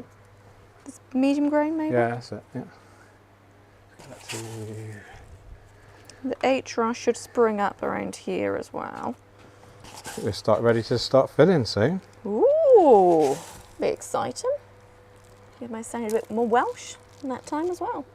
It's probably quite confusing for people. your when accent I've got is no accent. you got no accent at all, as far No. as I can tell. It goes up and down a bit more than it. I bet when you go home though, you get it, don't you? Not that bad. Mm. So I went to primary school in Chepstow, Oh, okay. and there's virtually no accent there. Right. Um, I went to primary school in Germany. oh, bit exotic. Not really. It was an army No. camp. Ah, okay. pretty Maybe much the not opposite of exotic. Yeah. So you're basically living in an English village in a German country. Did you learn any German? Yeah. Yeah. Yeah. Beer bitter. Leave it. I know a few other words, but they're not appropriate for live streams. The Germans are probably going, that's not German. Entschuldigen Sie bitte, wie komme ich am besten zum Rathaus? That's my favourite phrase. I don't know any German, so this is all. That's, excuse me please, what's the best way to the town hall? I thought it was one of those phrases. One of those that you have to use loads when you visit Germany. I've got relatives in Germany, actually. My husband's side. Okay. Yeah, near, what to say, Hamburg? Hamburg. Yeah, it's nice. Shall I Really put some far sand north. in It's really here? far north. It's quite near Denmark, Hamburg. Yeah, it is. Yeah, that's good. Yeah. Yeah. Hide that sponge a bit Exactly. more. More sand? Yeah. Yeah. You could actually pop some Monte Carlo in there if we had any. Might have some. I'll tell you what, we use some of this. Yeah. Because under good light, this is going to creep over anyway. Yep. What's this one? Oh, Cuba. Hemianthus macromodes Cuba. Oh no! No, oh no! Oh, Polytrichoides. it's yes. I really need to use this plant because it looks lovely. And then, yeah, process that. That one. Cheers. 2 more clumps over here. So I'm just filling in these unnatural gaps here. These are going to creep forward, hopefully. They need trimming a lot. So whoever maintains this tank, Yep. you're going to... Do we need a bit by here as well Scissors happy. to hide the sponge? Or do you think that one will That will cover. push up? Yeah, and it's Yeah. good. It's pretty shaded, so... We have another question on the screen. Any moss blend on these rocks? Not yet. I don't like to add moss on brand new scapes generally because it attracts algae. So I normally wait for a scape to go in for 3 or 4 weeks and then I add the moss later. But we could add, there's loads of great textures here to add moss quite easily. We could even add tiny epiphytes, maybe some, if you had access to it, Anubias mini coin, maybe some small Bucophilandra species would look good. Ricardia, that would be lovely in here. Yeah. Quite messy though. Yeah. All right, should we start filling? Yeah. We've got our special water filling. I used one of these last time, didn't I?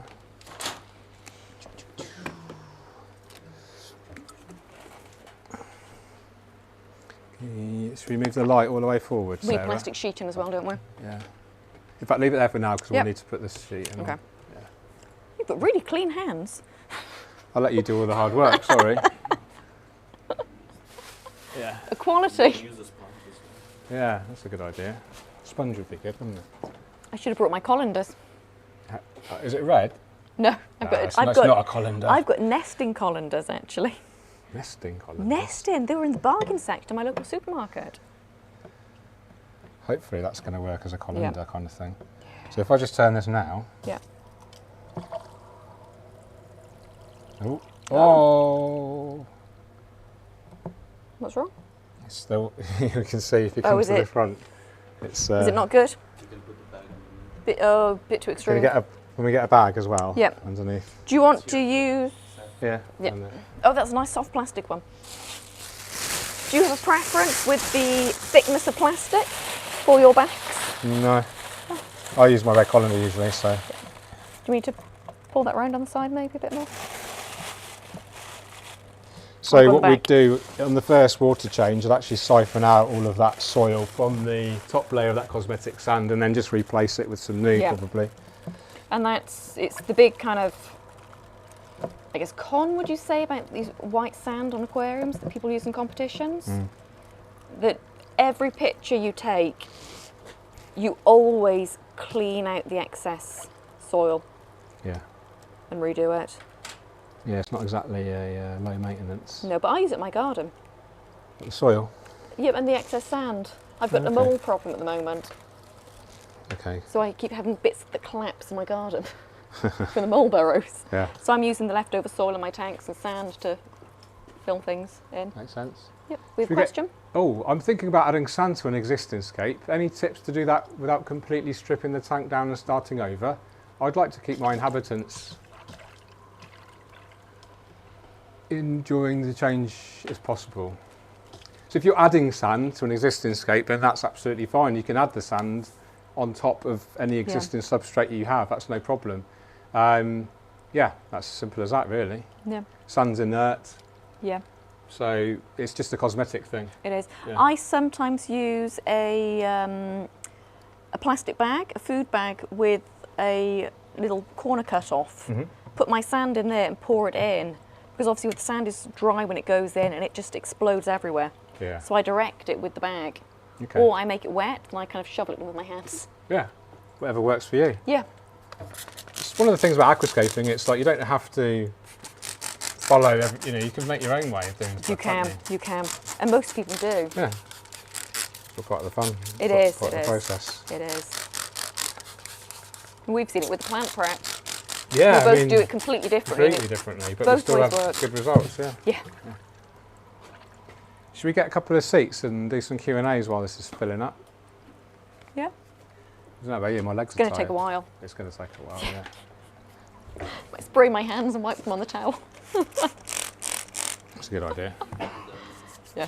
I'll use this one, yeah. There's a towel here, Sarah. There you go. Yeah, that's messy. Do you end up with mud all over your face when you scape usually? Yeah, I'm terrible. Yeah. On the I've got my carpet? carpet, Yeah. everywhere. It's one of the messiest jobs. It is. Creating an escape. Maybe big line because That's too heavy. Cheers, mate. There we go. Oh, thank you. Welcome. Yes. Oh, You're going to look, do you want to, this is going to be really height different. That is what it is. good. I've got a bit of it, that's okay. Got a leak. Okay, let's talk about, we're looking at this Oh, camera okay. here. Yep. Reposition my Let's chair. talk about cleaning crew, shall we? Yeah. So just move to the left a touch so we, See the tank? yeah. So we'd normally add algae crew normally towards the, probably after a week or so. How often do you? About a week usually. you can come a bit closer to your In a bit. Yes. There we go. Cool. Okay, guys. Yeah. So after a week or so, test for ammonia. Yeah. Make sure you've got no ammonia before adding the algae crew. My favourites are amano shrimp, Caridina multidentata, Yeah. cherry shrimp, just Yep. because they breed like mad and They do. they help with algae, and nearite snails as well. Yeah. Yeah. What are your favourites? I don't like snails. But you love Otocinclus. I love Otocinclus. I think they're cute and they're really good at eating algae. And shrimp, Yeah. I Shrimp don't, in general. They do. I don't use amano shrimp anymore because I had about 300 CRSs, crystal shrimp, in my 90. You eat them all. And my amanos have got quite big. Females making lots of eggs, and they ate all my female CRS. crystal shrimp, yeah. Okay. And then they started eating the males, and I'd fed a lot of mineral pellet, and I thought they were all hiding in the plant's molting. And the amanos just ate them all Yeah. in a week. They're quite aggressive animals, amano They shrimp. are. Yeah. Oh, and I caught I saw it was 2 or 3 catch and eat an Otocinclus. Yeah. We're ganging up on it. Yeah. Yeah, they're pretty ruthless. And they ate it alive while I was Yeah. trying to get them off. And they will eat plants if they get hungry enough They as will. well. They will. Yeah. But generally speaking, I love amano shrimp. Yeah, they're really Yeah. good when Yeah. they're the smaller ones. Yeah, yeah, yeah. So that's my recommendation, and I normally stock anything from 1 shrimp per 5 litres of water. Yeah. It seems quite a lot. I mean, in my discus tank, I put 125 amano shrimp. Did you? But it's Yeah. a big tank. It's a big tank, but they've started eating the Amazon swords. Oh. Yeah, like literally turn them into lace plants. Yeah. Yeah, because they get hungry. I think because I don't feed them a special diet, so Okay. I only feed my discus beef heart Okay. and flake for the lemon tetras. Yeah. So there's not much food No. left over for the shrimp. So anyway, Yeah. but algae curry really important. That's my favourites: amano shrimp, cherry shrimp, and Clethon corona nearite snails. Yeah. Otocinclus are great as well, but they do like to be in shoals. They do, and they can be a bit delicate. Yeah, and Yeah. I often find them in small nano tanks. Yeah, is everything Yeah. okay? Yeah. Cool. You look like you're frowning at something Yeah. like something as well. So yeah, algae crew really important, and they just help prevent that kind of. It's good to get them right at the start It as a is. preventative maintenance Yeah. measure, isn't it? It is. Yeah. It is. Good. So let's talk about maintenance. Maintenance. So That's always good. how would we maintain this? Lots of big frequent water changes. Definitely. We've got a fair amount of soil in here, Yeah. so that will need those leaching nutrients. Are going to need diluting. They will. It's a brand new tank, Yeah. lots of lights. So the risk of algae is very, very strong in here. It is. So if it was my tank at home, I would be doing at least a 50% water change every day for Yeah. the first week. I would too. Yeah, if not more. Yeah. Yeah, I like to do running water changes. Have you seen that? Will So you you empty siphon- and fill? Yeah. I've never tried that. So I siphon from one corner into Okay. the garden to feed my house, Yeah, of to feed the course. plants or my house plants, Yep. and then I fill into the other corner whilst it's Okay. siphoning out. Oh, And so okay. what happens is you're getting you can actually do, in theory, more than the 100% water change. Yes. But because everything, all the parameters are shifting very, very slightly, the fish and livestock aren't getting a Yeah. shock. If you imagine doing 100% water, well, you wouldn't do 100%, No. but imagine doing like an 80%, 50, 80. Yeah.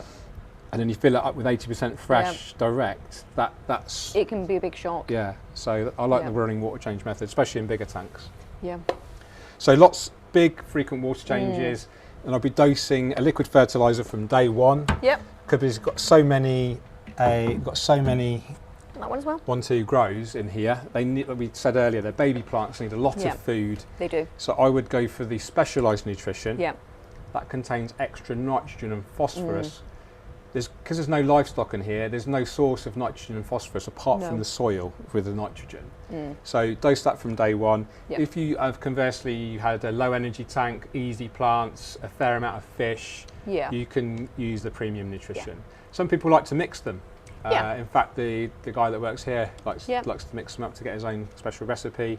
But yeah, that's kind of for more lower tech, Yes. heavily stocked, It is. and that's for higher energy planted tanks, Yeah. less fish, Yeah. basically. I always recommend the premium in guppy tanks. Yeah, okay. Because they're quite, this lot of waste or? They just breed like crazy. Yeah. They're like rabbits. Yeah. We haven't got many floaters, Sarah. We haven't, no. It's for your special planting technique. Just shove them in as far as I can. Yeah. Looking good. The water's quite clear. The sand's a bit messy at the front, but I kind of It expected is. that. I don't mind that. It's a learning experience for everyone. Yeah. We'll clear that up on the first maintenance session. Yeah. Other maintenance things I would think about, we've got filtration in here. We've got the Oase Biomaster 600 Thermo. Absolutely adore these filters. Comes with a quick release pre-filter, Yeah. which is a game changer for maintenance. You don't actually need to clean the inside of the filter properly, you know, the main biomedia. 6 months, 12 months. That's nice. Yeah, because they're a pain, aren't they, to clean inside? It is, and that's something that can be an obstacle for some people. Yeah. The amount of maintenance involved with a canister filter. Yeah. But I don't think it's that bad because the internal ones have such a small amount of media. Yeah. It gets clogged really quickly. Okay, interesting. I always like to actually go over and Yeah, above what I the do too. manufacturers say. So if they said this filter can do, you know, a 200 litre tank, Yeah. you know, I would put it on like a 50 litre tank. Yeah, I'm Yeah, the same. something like that. Yeah. I'm the same. So filtration is that. CO2 we've got plumbed in onto like a ring main around the test lab. So we'll plug in directly to that, and we'll use a diffuser probably on the right hand side here, directly opposite the flow here. So what's going to happen is the water is going to come out of this lily pipe here, flow this way, and because the inlet's here, that's naturally going to create this circular pattern around this rock here, hopefully come around here, pick up the CO2 bubbles that are going to be emitted from the diffuser over here, and then the idea is that CO2 is going to get distributed really effectively and efficiently and equally around the whole aquarium and feed all the plants hopefully as equally as possible. Yeah. And that's why you need good circulation levels. You do. I'm just wondering if with the stem plants at the front, if maybe the diffuser should actually be on this side high up, so that the lily pipe will then blow it straight out across. Yeah. because Yeah. with the inlet being so low, that you run the risk, if it's on this side, it might go around the back of the rock and it might not really come to the front. It's going to be a test and adjust. It will. And the great thing about an in-tank diffuser is that you can actually see where those bubbles are going. So you you can just play around and put that diffuser anywhere you like, Yeah. and see which works best. The other option is an inline diffuser. Yes. So that will go, we can't really see in the cabinet right now, but that goes in line with the filter outlet, and then those bubbles get basically fired from here, and that will definitely get you the best distribution. It will. Yeah. You could also use a inline reactor, Yeah. and that means that the CO2 gets 100% dissolved in the water, Yeah. and then you don't get those sort of bubbles floating around. No. So arguably more attractive. You don't get to see, Yeah. So lots of different options there. There are. So that's filtration, CO2. Heating wise, I would run this at about 22, 23 degrees C. Yeah. We're on a battery change, quick, pick, stop. Okay, cool. So 22, 23, the Eleocharis prefers cooler water, as we suggested. The heater probably won't even come on in here because it's quite warm. It is. Ambient temperature. Yeah. Not today. No. So that's, lighting wise, we're probably gonna run the 2 strips, but only for 4 hours. Oh wow. Yeah. Not long. For at least the first week. Okay. Well, we do the water change tomorrow, but over the weekends there's no one here. No, true. You don't want to have And if we're going to blast this with loads of light with no one here doing water can't. changes, Not the first week. we're going to get loads of algae. You will. Yeah. Yeah. And if you get algae at the early days, you're going to be kind of fighting it all the way down the path. So it's really important to get those water changes in as much as you can. It is. If you can't, then limit your lighting. 100% agree with you there. But you need enough light to keep the plants alive. You do. So it's a balance and act. It is. Yeah. It is. Yeah. So I would actually I'll put a lot of CO2 in here. Yeah. A short photo period. Yeah. And then hopefully that's going to help avoid algae issues. Yeah. There's lots of planting. It doesn't look like much planting because they're all 1-2 grow and they're all tiny. Yeah. But if you look from above, it is quite densely planted. It is. We've got a floater. We have a floater. Oh my god. This can go in. It's a little bit cloudy, but it's not too bad. No, it's not that bad. Get rid of these floating bits of debris. We talked about lighting. I didn't mention that the lights, there is an option to attach these to the Oase Easy Aquarium controller, which is a Wi-Fi controlled device that you can connect to your smartphone, and then you can actually program the lights to have a certain photo period. You can ramp them up, ramp them down, and you can actually change the spectrums as well. So a very flexible piece of kit. Yeah, it's a nice feature. You don't need it. You don't need it, but it's nice to have. I like the ramp up, ramp down because it doesn't stress the fish so much. No, yeah. Because if you have, you can go on from almost like complete darkness, bang. They can like jump. Pure daylight, Yeah. Lighting, we've talked about, filtration, Yep. CO2, the substrate we've discussed, Yeah. maintenance, what other maintenance? So water changes, trimming.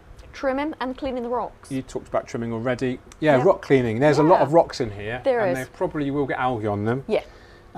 So I like an electric toothbrush. What do you use? I use a nail brush and a toothbrush. Nail brush. Yeah, nail brush. Never used one. A narrow nail brush. Interesting. Not the big ones, but a narrow one, and you can really scrub the rocks quite well.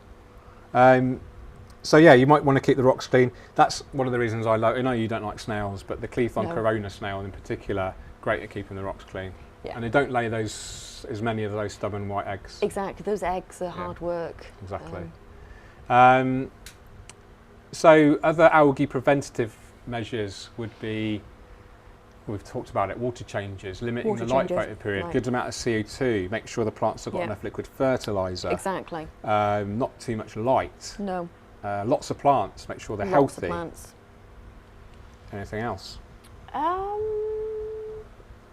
don't think there is. How I would say. How much liquid fertiliser would you add in this? I would start with round about the recommended amount for a tank this size. Then I would build up to between 3 and 6 times the recommended amount. Yeah. Probably wouldn't go up to 6 times the recommended amount in this tank because there's not that many stem plants. Yeah, not yet. Yeah. But and I tend to assess it not quite day by day, but I'll have a little look in the tank, and if I think things are looking a bit yellow, or might do more harm than good. Yeah. Because when you end up, top tip, when you get a floater, you think, oh, I'll put that back in. You end up everything wherever you comes put it out. in is like 2 plants either side that will go up, and you put those 2 in, and then you get 4 that come up. You do. And then before you know it, you have to rescape the whole thing. Yeah.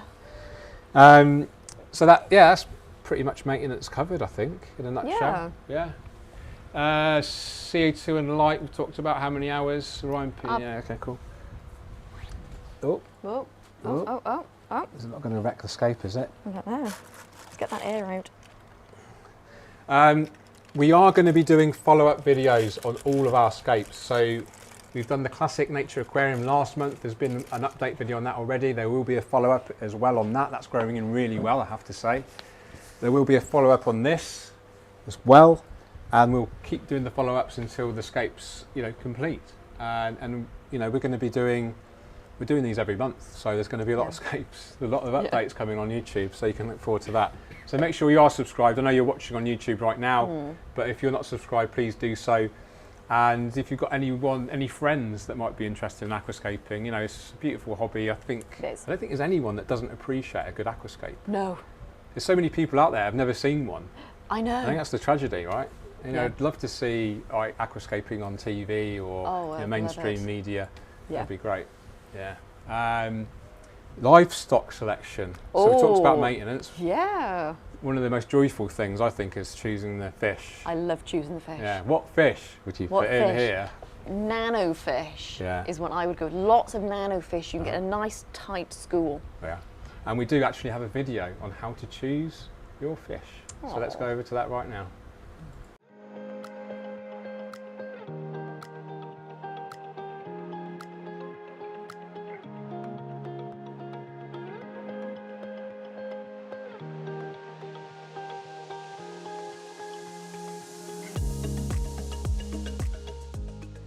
So when it comes to choosing our fish for our aquascape, it's really important to make sure they're compatible with your water chemistry. That's the most important thing, really. Make sure they don't get too big for your aquarium. And with aquascaping, a lot of it's to do with getting this sense of nature and a sense of scale. So we often use very small fish in large shoals, and this looks a lot more natural than, say, a few different big fish. Great example here are the ember tetras, absolutely stunning little fish. They don't get much bigger than this. They shoal really lovely, very hardy, adaptable to a wide range of water conditions, don't generally jump out of rimless tanks. So these are actually a very good choice, I would suggest, for this Brazilian style aquascape.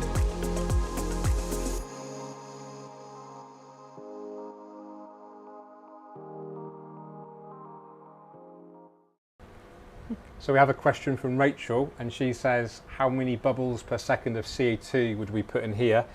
First thing I'd say is it's impossible to kind of give you a definitive, because not all bubble counters are the same. No. So not all bubble sizes are the same. No. But as a general rule of thumb, I don't know about you, Sarah, but my rough starting guideline is 1 bubble per second per 100 litres of aquarium water as a safe level. But in here, this is 180 litres. I would, because it's high light, I would actually put in 4 bubbles a second, probably 3 or 4. Yeah, I wouldn't go higher than that, because I'm assuming the tap water here is pretty similar pH to my water. And my water is actually, once I put soil in, it's between 6.2 and 6.4. Wow. And I think most Danish water in this part of Denmark is around about 6.6. Oh, it's really that low? It's quite low. So we don't want to, if too much CO2, your pH is going to drop. It will drop down. even more. Okay. And it is hard water over here. Why is the pH so low then if it's hard? I'm not sure. All I know, it comes from Germany and comes underground. Okay. Interesting. But it's not insanely hard either, but the pH is really low. Yeah. But freshwater streams are normally quite low. Yeah, interesting. So yeah, I would probably guesstimate 4 bubbles a second in here, because there's so many advanced plants. There are. Be mind, maybe test the pH, make sure it doesn't go below sort of 6. Yeah. Yeah. Most plants don't like pH below 6 usually. So, I mean, some can go to 5 or so.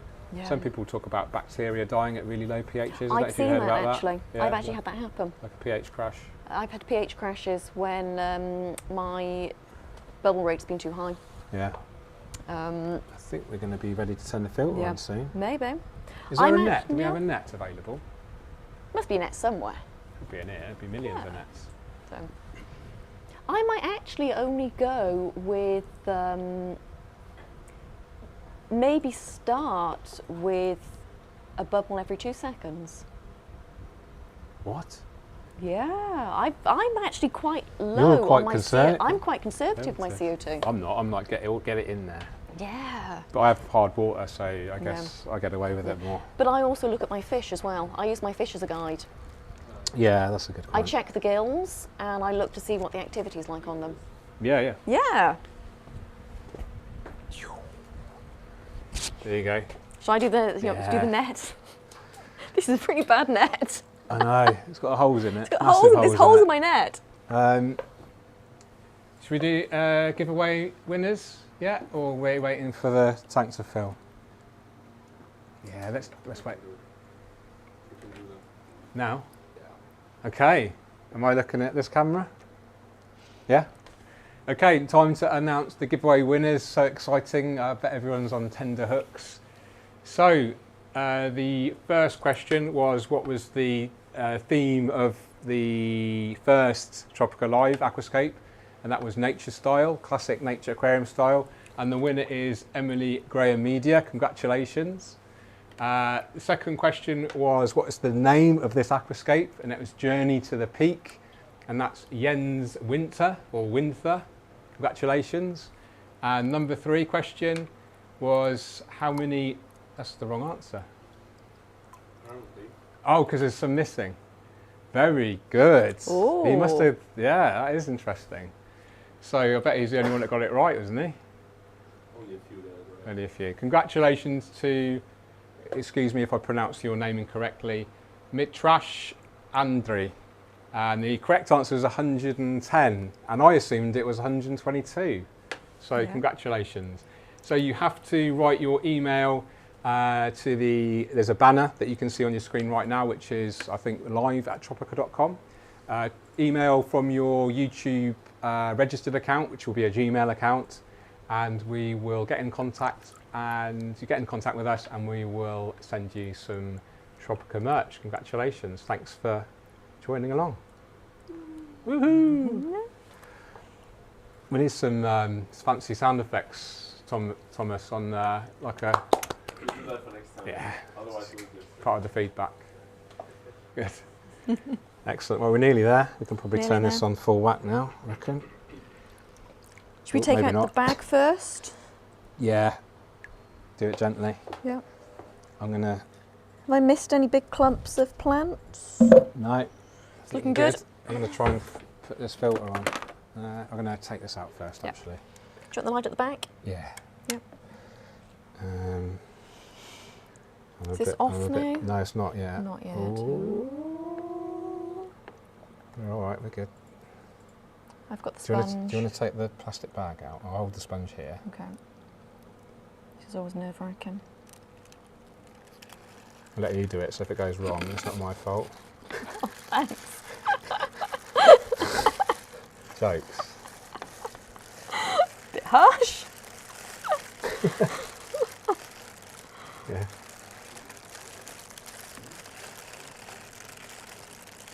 When you take the bag out, slow is always better. Yeah.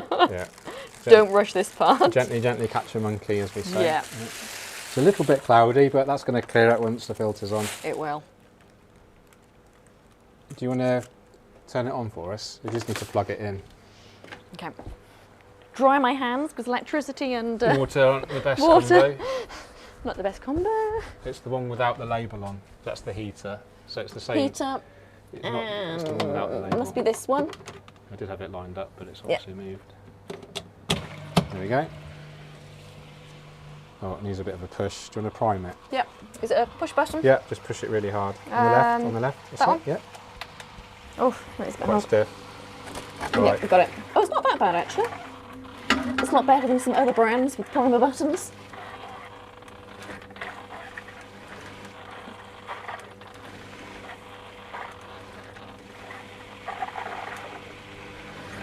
There it goes. Let go. Just leave it for a minute. Yeah. Oh, let's see.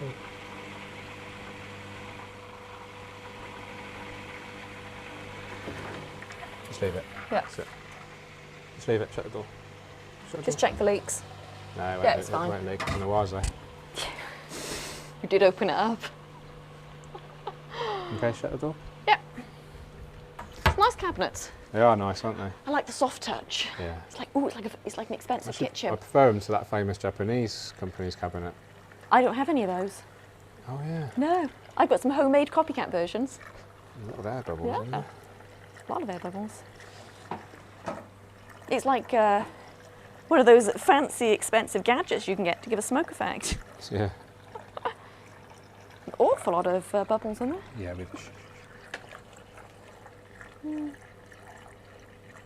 it's okay. Yeah, It's gone now. Yeah, it's clearing It's up. a brand quite new nicely. filter. It'll have loads of air bubbles. Yeah, it will. They always do.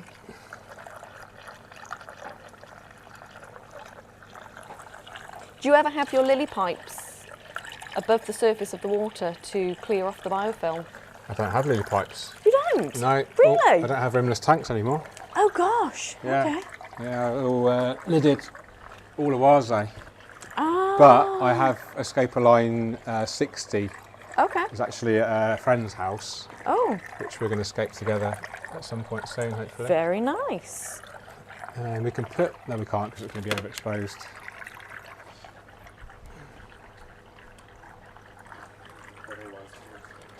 Ah, perfect. You want that one for the best Did one. you know fish are scared of black nets? No. Yeah. Why? Because it's such a big contrast in colour to what they used to. They're terrified of black nets. I didn't realise till I started working in Unimati. But fish are terrified of black nets. Interesting. Just tidy that foreground up a bit. Yep. You-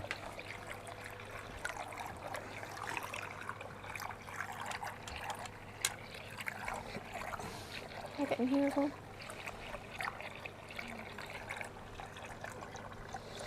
Not a perfect foreground, but we can... It's a live stream. It's alive. It's live TV. Yeah.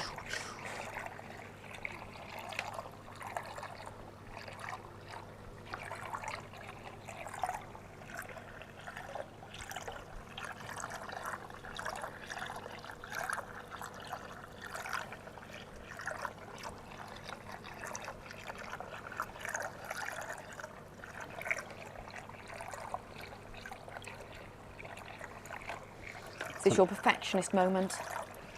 Complete a finisher. That's what we call it. Yeah. It's not bad for our Oh, first that's Brazilian nice. aquascape, is Yeah. it? No? Pleased. It's going to be lovely when it grows in. Can be lovely if it grows in without any algae. Yeah. I mean, the fish are going to be really nice in that with the orange. Yeah, and the HRR is going to go really red, I think, in that lighting. Yeah. Because we can actually put one light right at the back to really Yeah. promote the stem plant growth. Yeah, that's true, because it doesn't have to stay there either. No. You can always move it depending on where you want to enhance Exactly. the There's growth. going to be two on here. Yeah. So, yeah, one to do the sort of forward to mid-ground. We don't need this right at the front. No. So one would go, we'd move the lily pipes forward probably. Yeah. Yeah. One, yeah, good. Let's turn this up a bit.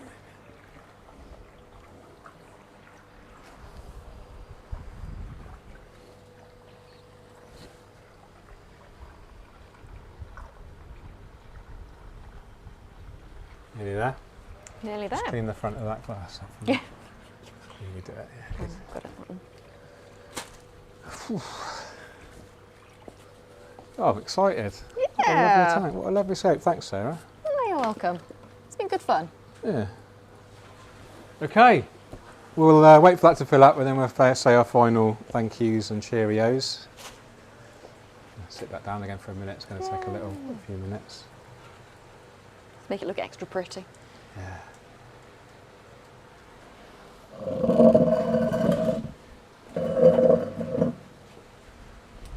How's the exposure on the actual scape now? Yeah? Yeah. Yeah.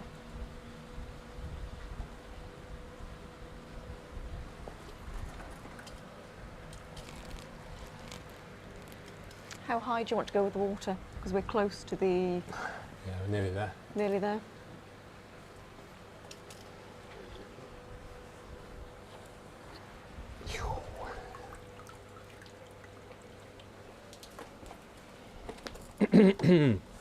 Right.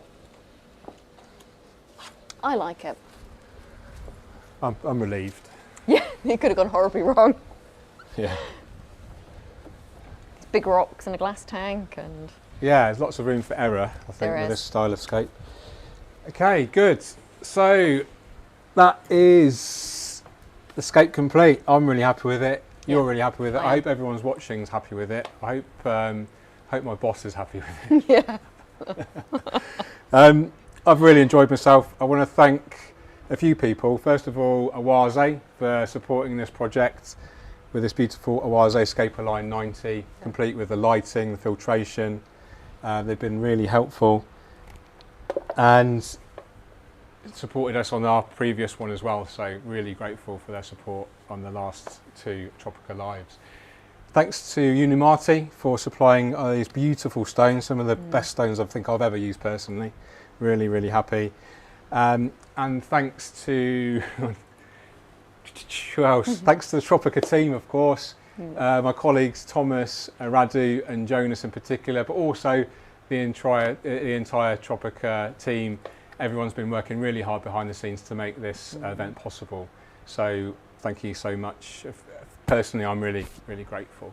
And obviously, thank you so much to you, Yes. Sarah. It's been really great to work with you. It's really good fun. I've really enjoyed myself. So Pleasure thank working with you. I've learned a lot from you actually today. So Yeah, I've actually done the same. there you So go. it's Knowledge very exchange. good. Everyone's a win-win. Oh. Perfect.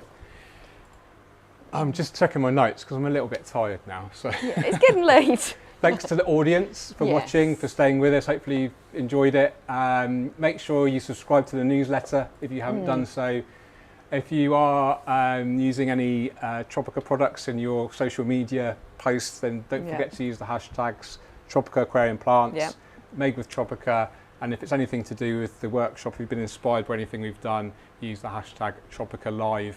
We do regularly check the hashtags and we will repost the best content that we see. So make sure you do use them. Stay tuned on YouTube, of course, for follow-ups on all the scapes that we're producing. We're going to hopefully do some more plant profiles as well in the longer term. So lots of great content coming your way on Tropica YouTube. Follow us on Instagram, Tropica Aquarium Plants, and also Facebook. And is there still a survey to do? Yeah? In the email, Yeah, so you'll get, if you do subscribe to the newsletter email, there is a survey. And if you complete the survey, you'll be in with a chance of winning Tropica merch. So make sure you complete that survey as well. Yeah. Follow us on social media, which I've just talked about. I've done all that. I think that's it. I think that's it. Time for beer. Ooh. I'm driving. Oh, okay. Thank you so much, everyone. I hope you enjoyed it, and I'll see you on the next one with a special new guest, which will be announced on the next newsletter. So make sure you're subscribed. Take care. Bye-bye. Bye.